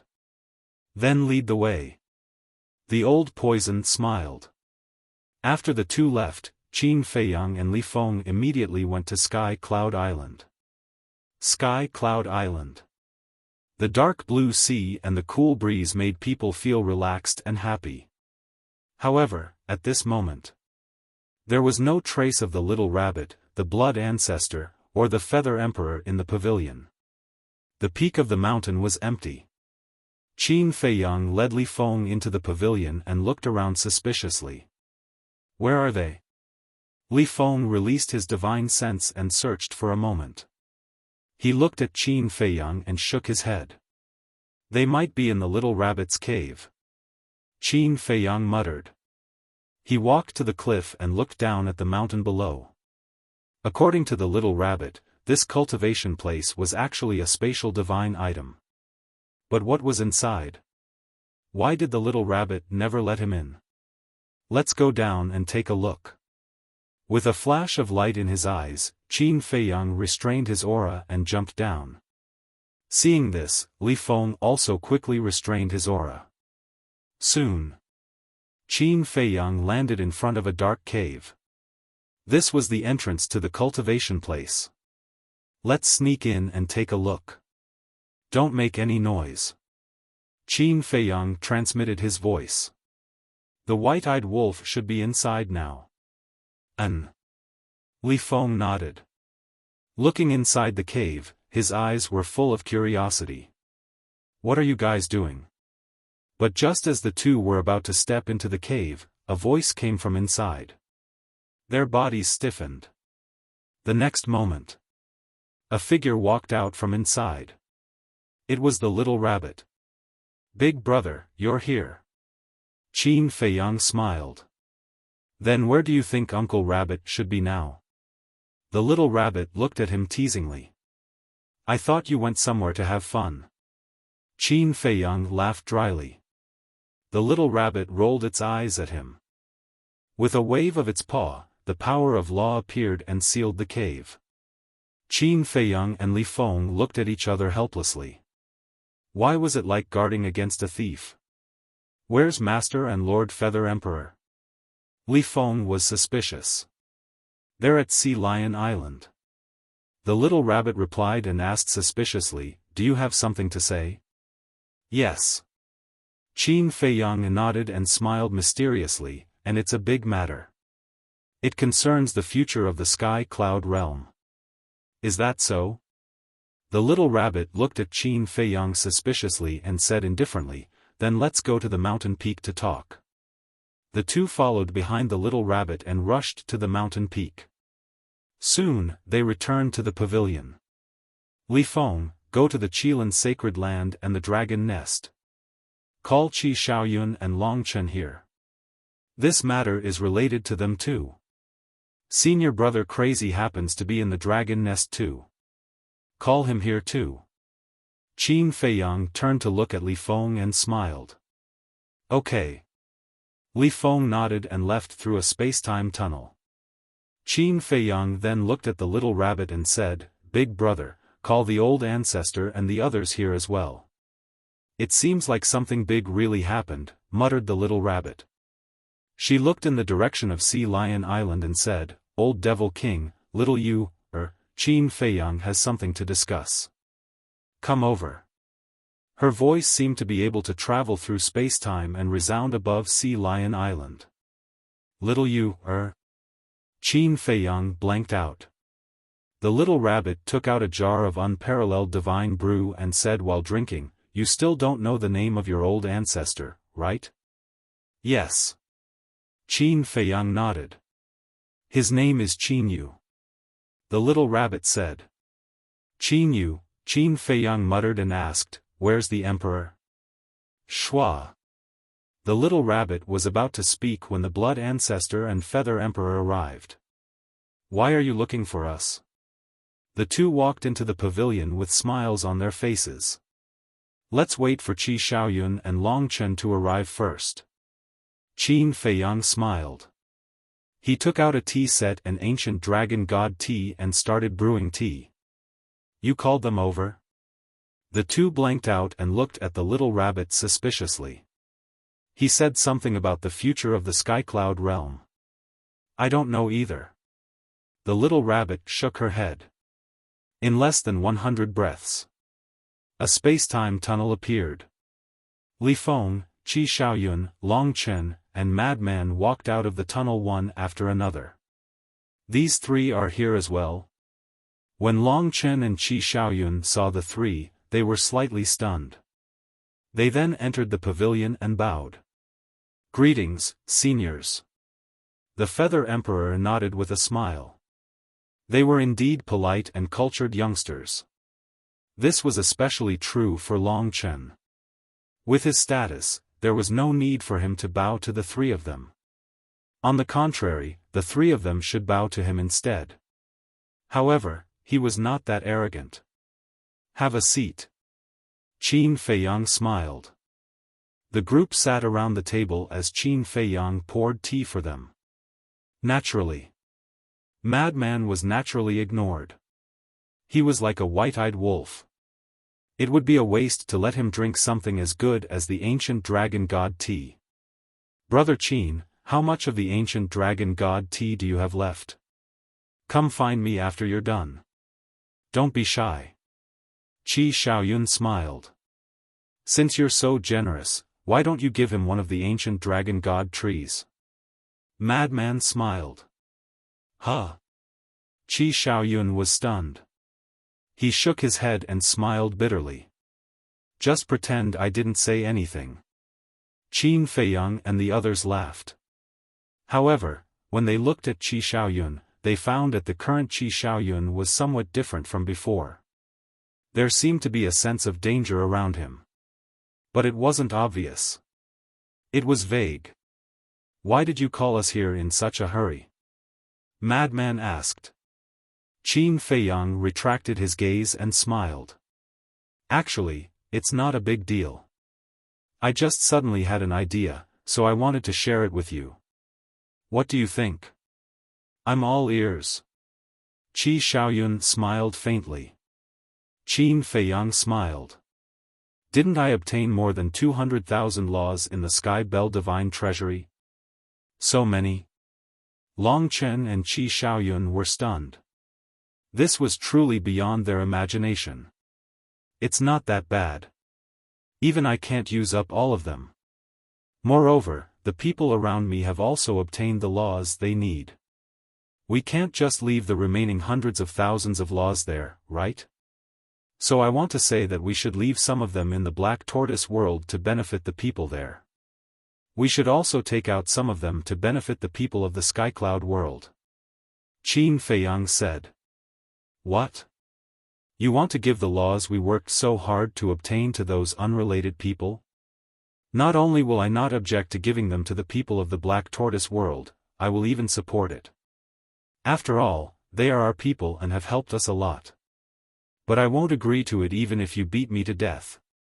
Madman raised his eyebrows and immediately voted against it.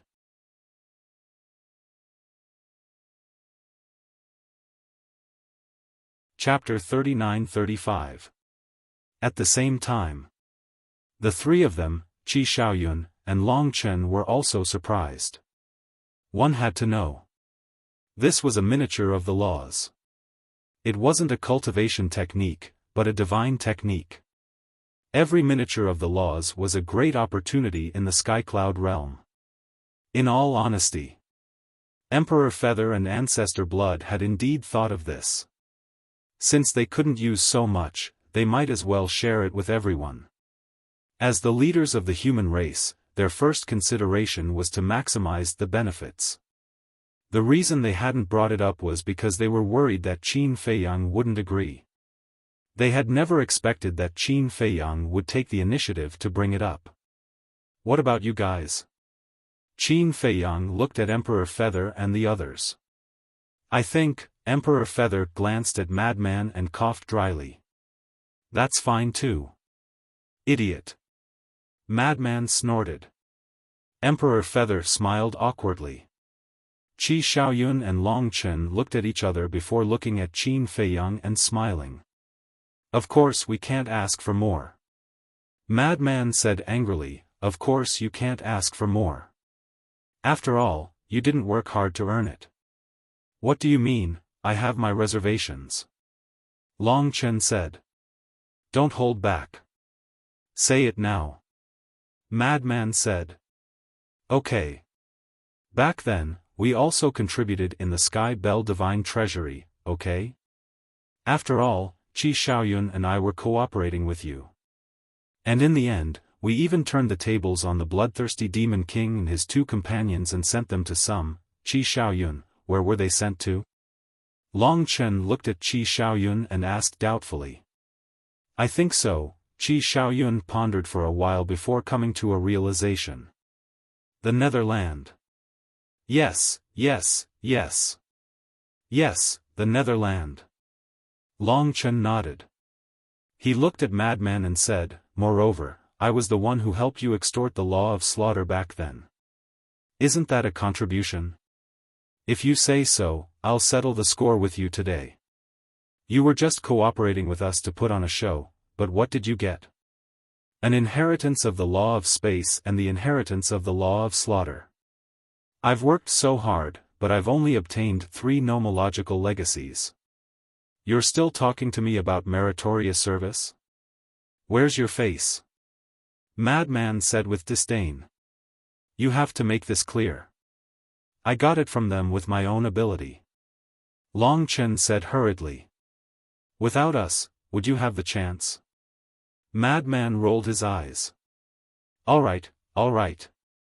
Actually, right now, be it humans or people of other races, they are all people that we need to protect. Moreover, with so many law miniatures, there is indeed no way to use them all. And Qin Feiyang also said that he would only take out a part of it.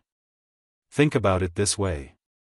If the overall strength of the sky cloud realm becomes stronger, won't the pressure on us decrease as well? The blood ancestor smiled at the madman. You mean, you agree as well? Madman asked. Yes. To tell you the truth, the Feather Emperor and I have been thinking about this for a long time. The blood ancestor nodded. After all this time, I'm the only one who objects? The madman scanned the crowd. Senior brother, don't be agitated. Although it's to benefit the sky cloud realm, it's not to give it to them directly. Qin Feiyang smiled. Then how are you going to give it to them?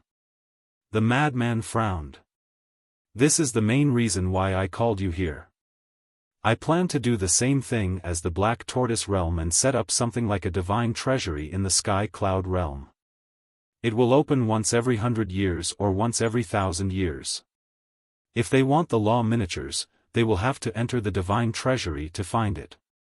As the saying goes, life and death are ruled by fate. Whether they can obtain the miniatures or not depends on their luck. Qin Feiyang smiled. This is a good idea. On one hand, it can test their ability. On the other hand, it can also reduce the consumption of the law miniatures. The Feather Emperor's eyes lit up. That's right. Every time we open the divine treasury, we will place 2 or 3 law miniatures inside. For us, 2 or 3 law miniatures are naturally nothing. We don't even bother to look at them. But for other living beings, this is a heaven-defying fortune. Therefore, even if we open it once every 100 years, it won't consume anything. Qin Feiyang smiled. And at that time, we can also put some powerful divine arts, divine artifacts, and the like in the divine treasury. This is also a kind of fortune for everyone. Feather Emperor added.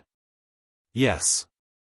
Qin Feiyang nodded, turned to look at the madman, and said with a smile, Senior brother, don't you feel a sense of accomplishment by doing this? Creating a divine treasury with your own hands and watching countless living beings rush in one after another to compete for the divine items we left for them. Don't you feel like you control the fate of others? The madman pondered carefully and muttered, Don't say, I do feel that way, but the next moment. With a dark face, he glared at Qin Feiyang and said, What are you thinking? Could it be that you created such a divine treasure trove just to watch them fight and fight for it? Aren't you treating life as a game? Cough cough. Qin Feiyang coughed and said speechlessly, You didn't agree just now, and now you're scolding me in the blink of an eye? Shouldn't I be scolding you? If you want me to say, since we're going to give it to them, just give it to them. Why do you have to play so many tricks? Boring. The madman snorted. Qin Feiyang shook his head and said with a smile, Of course, treasures are for those who are capable. If you don't have the ability to fight for it, then you don't have any self-awareness. Even if such a person is killed, it won't be a pity. What the hell, you bastard, why do I feel like you're becoming more and more like those masters? Is this something that comes out of your mouth? The madman looked at Qin Feiyang in shock. This is the way of the world. Only the strong survive. Do you think every place is the Black Tortoise world? It's not like you haven't seen the divine treasury of the Black Tortoise world. Every time it opens, isn't there bloodshed? Let's talk about it later. These can all be controlled. For example, we can create a kind of token. When they enter the divine treasury and encounter danger, as long as they crush the token, the divine treasury will automatically send them out. Won't this guarantee their safety? Qin Feiyang smiled. That's right. This kind of thing can be changed. It's not necessary to kill each other. Of course, if they want to die, it's useless even if we stop them. The Feather Emperor smiled. If that's the case, I have no objections. Anyway, we won't need too many miniatures. The madman pondered for a moment and said. Qin Feiyang smiled and transmitted his voice, don't worry, there's still a good show to come. What good show? The madman was suspicious. You'll know soon. Qin Feiyang smiled inwardly. Looking at Longchen and Qi Xiaoyun, he asked, so it's decided? Longchen asked, you mean, we dragons and Qilins can also enter the divine treasury? Of course. Otherwise, why would I call you here? Qin Feiyang smiled. Then it's decided. Longchen chuckled. Qi Xiaoyun also had a smile on his face. For the dragons and Qilins, this was a profitable business. Only a fool would oppose it. Okay. Let's discuss the details. The law miniatures will be provided by my side. As for the law inheritance, the dragons and Qilins will provide it. As for the divine weapons, divine techniques, and other divine items, the Feather Emperor, Blood Ancestor, and Big Brother will provide it. Qin Feiyang smiled. The madman was stunned when he heard that. The dragons and Qilins will provide the law inheritance? What's that? Law inheritance? Are you kidding? We don't have any law inheritance. Longchen and Qi Xiaoyun looked at Qin Feiyang in astonishment. I'm not talking about the ultimate law inheritance. Let alone the two of you, none of us can provide the ultimate law inheritance. What I'm talking about is the ordinary law inheritance. For example, the land of inheritance that the dragons created in the inner region of the Yin Devil land. Qin Feiyang smiled. The madman finally understood when he heard that. This was the rhythm of making the Dragon clan and the Qilin clan bleed a lot. The humans of the Sky Cloud realm almost couldn't find these inheritances. For example, the Devil Palace, Rogue Cultivator Alliance, Heavenly Palace, and Deity's Palace. These four super forces that ruled the four continents also didn't have their own land of inheritance. But the dragons and Qilins were different. They had a deep foundation and a large number of inheritances in their hands. Placing these inheritances in the divine treasury was equivalent to indirectly transferring them to the human race. Because the population of the Sky Cloud realm was countless times larger than that of the dragons and Qilins, the number of humans entering the divine treasury would naturally be more than that of the dragons and Qilins. The chances of obtaining an inheritance would naturally be higher than that of the dragons and Qilins. In short, Qin Feiyang's plan was equivalent to weakening the foundation of the dragons and Qilins in disguise. The two of you, don't tell me that your race doesn't have any inheritances. Back then, old Qin and I were in the Yin Devil land and each of us obtained an inheritance of a supreme law. Moreover, we also investigated and found that there were many such land of inheritance in the Yin Devil land. The madman looked at the two of them and said. Qi Xiaoyun and Longchen looked at each other with ugly expressions. They looked at Qin Feiyang and said, after all this time, you're setting a trap for us? This is what you mean by measuring the heart of a gentleman with your own mean measure. I've already taken out the law miniature, so what's the point of you taking out some inheritances? It's not like it's an inheritance of the ultimate profundity. In terms of value, an inheritance like this can't compare to the law miniature. Qin Feiyang was displeased. Even so, but if you do this, I might as well directly give these inheritances to my clansmen. Why should I give them to you? Long Chen's face darkened. There was no such thing as a free lunch. Especially when the other party was Qin Feiyang. There was definitely something fishy going on. If you say that, don't come when the divine treasury opens in the future. In any case, the dragons won't even be able to obtain a law miniature. Qin Feiyang said. Old Long, you have to think carefully. The Sky Cloud realm doesn't lack people who can comprehend laws. Anyone with a little bit of talent can comprehend them. But if you go take a look at the law miniature, how many of them can comprehend it by themselves? You really won't lose out in this business. The madman laughed. Long Chen glared at the madman angrily and lowered his head in silence. Qi Xiaoyun did the same. As for Feather Emperor, Blood Ancestor, and the little rabbit, they were all silent at this moment. At the same time, they were holding back their laughter. This little bastard was indeed full of tricks. You two take your time to think about it.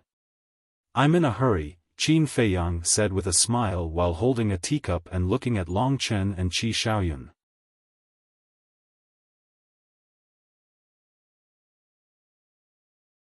Chapter 39-36. Why do I feel like beating them up?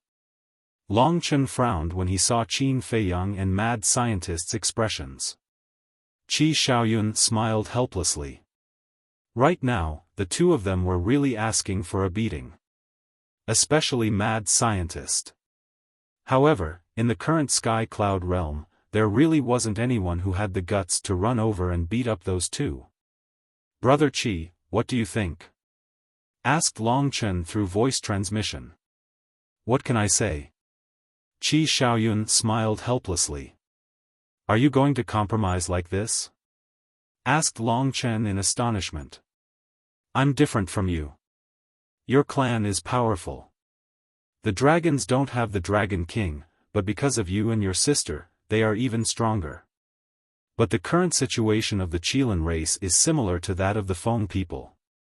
Therefore, if we want to survive, we have to go with the flow. Besides, it's not a loss to exchange an ordinary law inheritance for a law miniature. For the Qilin race, what they needed the most was a law miniature. Although he and the white-bearded old man had searched for law miniature wantonly in the Sky Bell Divine Treasury, they had only found a few dozen after several decades. Moreover, they were all ordinary law miniature. What could they do with these few dozen law miniature? If possible, he wanted to exchange the Qilin race's law inheritance for a law miniature from Qin Feiyang. Are you planning to stand on the same side as Qin Feiyang and the others? Asked Long Chen with a frown.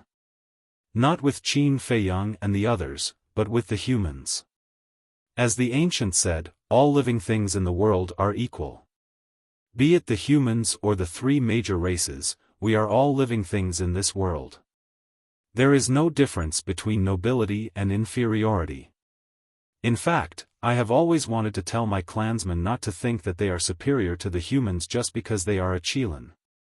But at that time, my words carried little weight and nobody listened to me.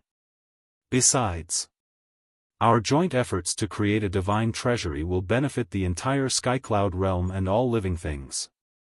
This is a good thing. Since it's a good thing, why should we oppose it? Qi Xiaoyun smiled inwardly. When Long Chen heard that, he couldn't help but look at Qi Xiaoyun in a new light. It seemed like he had underestimated this person in the past. In the future, the Qilin race might rise to a higher level under this person's leadership. After weighing the matter, Qi looked at Qin Feiyang and said, I have no objections. Qin Feiyang and Madman looked at each other and smiled. They both looked at Long Chen, waiting for him to make a decision. If I don't agree now, I'll look like I don't like the others. Long Chen bitterly smiled. Don't make things difficult for yourself. It's all voluntary. Said the madman. No. Long Chen fiercely glared at the madman. He then nodded to Qin Feiyang. I agree. But since the divine treasury was created by all of us, we have to set some rules. That's for sure. Qin Feiyang nodded. Where? Who will be in charge of such an important place? Managing a divine treasury isn't a trivial matter. Because we have to hand over the inheritance of laws and the epitome of laws to this person. This person must be someone we can trust. Moreover, this person must be selfless. Long Chen said. Everyone nodded. But to be honest, the person to manage the divine treasury was a problem that gave them a headache. Because first, this person had to be strong enough to deter all living things. Secondly, this person had to be responsible. Moreover, This person had to be someone who wasn't afraid of trouble. Because managing a divine treasury was a very troublesome matter. Qin Feiyang and the madman were definitely not interested. Especially Qin Feiyang. He was most afraid of trouble. Long Chen and Qi Xiaoyun probably weren't interested either. After all, they were busy cultivating. Only the blood ancestor, the feather emperor, and the little rabbit were left if they had to be strong and also have a guilty conscience. Immediately, Qin Feiyang looked at Feather Emperor and the other two. Don't look at Lord Rabbit. The little rabbit glared at Qin Feiyang. Qin Feiyang smiled helplessly. After spending so much time together, he naturally understood the little rabbit's personality. He was even more afraid of trouble than he was. But the Feather Emperor and the Blood Ancestor, these two were the leaders of the human race. Qi Xiaoyun and Long Chen would definitely be worried. The Feather Emperor seemed to have seen through Qin Feiyang's thoughts. He said, even if they trust us, we are not interested. Don't count on this ancestor. This ancestor is a very selfish person. The Blood Ancestor said. The so-called selfishness was just an excuse. In any case, he wasn't willing to get involved in this troublesome matter. Qin Feiyang looked at Qi Xiaoyun and Long Chen and asked with a smile, do you have any suitable candidates? Why don't you recommend them? Can you trust the person we recommend? Frankly speaking, this isn't something an ordinary person can do. Not only must they be highly respected, but they also need to be fair and honest. It's hard to find someone like that. Long Chen rubbed his forehead. Everyone lowered their heads and started muttering to themselves. Time passed silently. Suddenly, Qin Feiyang's eyes lit up. He looked at everyone and said, I have a few suitable candidates in mind. I believe none of you will object to them. I also believe that they will definitely be impartial. Who? Qi Xiaoyun and Long Chen raised their heads and looked at Qin Feiyang. The 4 guardian beasts. Qin Feiyang said. Qi Xiaoyun and Long Chen's eyes lit up when they heard that. They had long heard of the great names of the 4 great guardian beasts. Protecting the Sky Cloud realm was their responsibility. Moreover, the reason why the 4 great divine beasts were called guardian divine beasts was because they were highly respected and respected. Everything they did was admirable.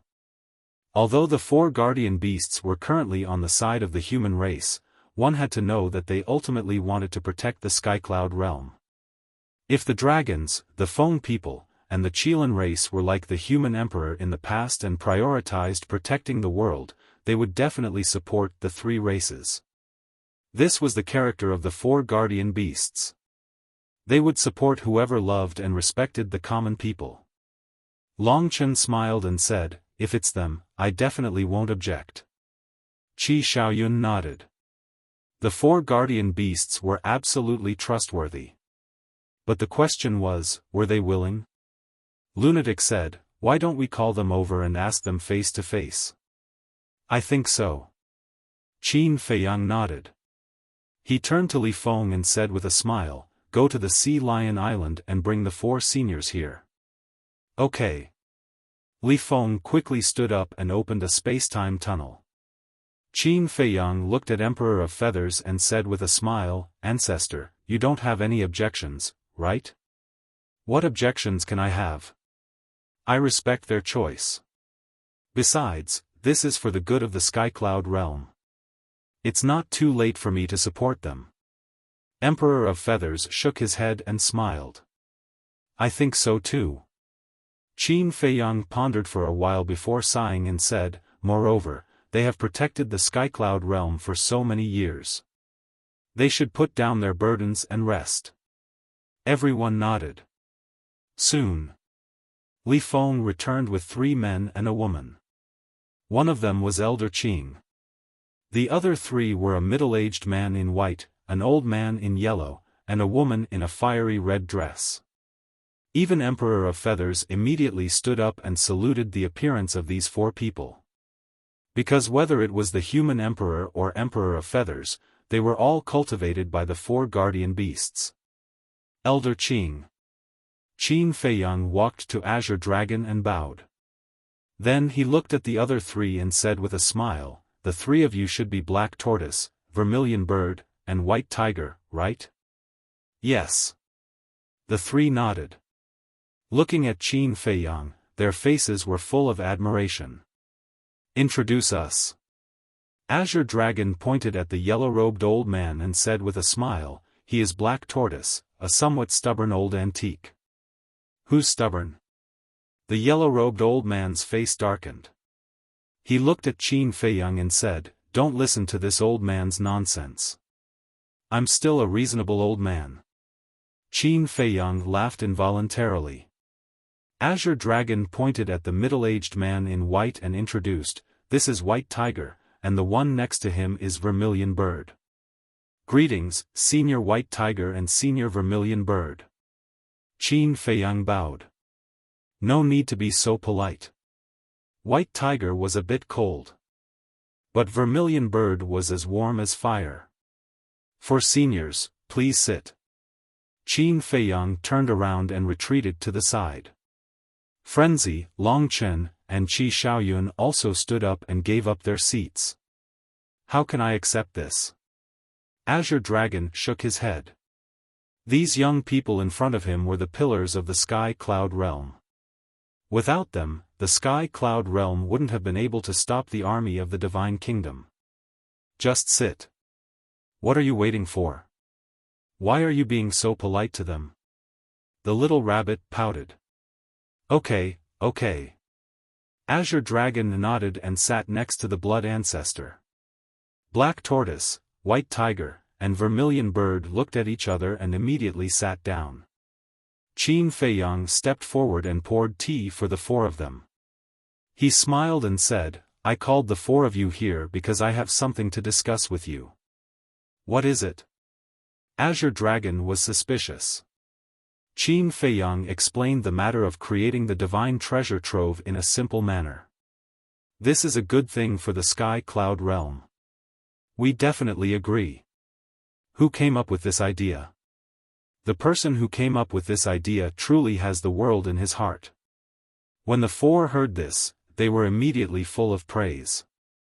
"Ahem. It was me." Qin Feiyang laughed dryly. He didn't expect to be praised as soon as he arrived. Not bad. Even the cold White Tiger couldn't help but reveal a trace of a smile. Madman said, "The problem now is that we need someone to manage the divine treasure." Black Tortoise was taken aback when he heard this. He looked at Qin Feiyang and the others and said suspiciously, "Can't you manage it yourselves? Besides, you were the ones who created the divine treasure. Of course, you are more suitable to manage it. I told you that you don't know anything, but you didn't believe me. These young people have to cultivate while fighting against the Divine Kingdom. Do they have the energy to manage this troublesome matter?" Azure Dragon looked at Black Tortoise unhappily. "That's true." Black Tortoise nodded and smiled apologetically at Qin Feiyang and the others. "We really don't have the energy to manage it. That's why we called the four of you here. Because managing the divine treasure is not a trivial matter. We need a person of virtue and prestige who can distinguish between public and private affairs to help manage it. So we discussed for a while and thought of the four of you." Qin Feiyang smiled.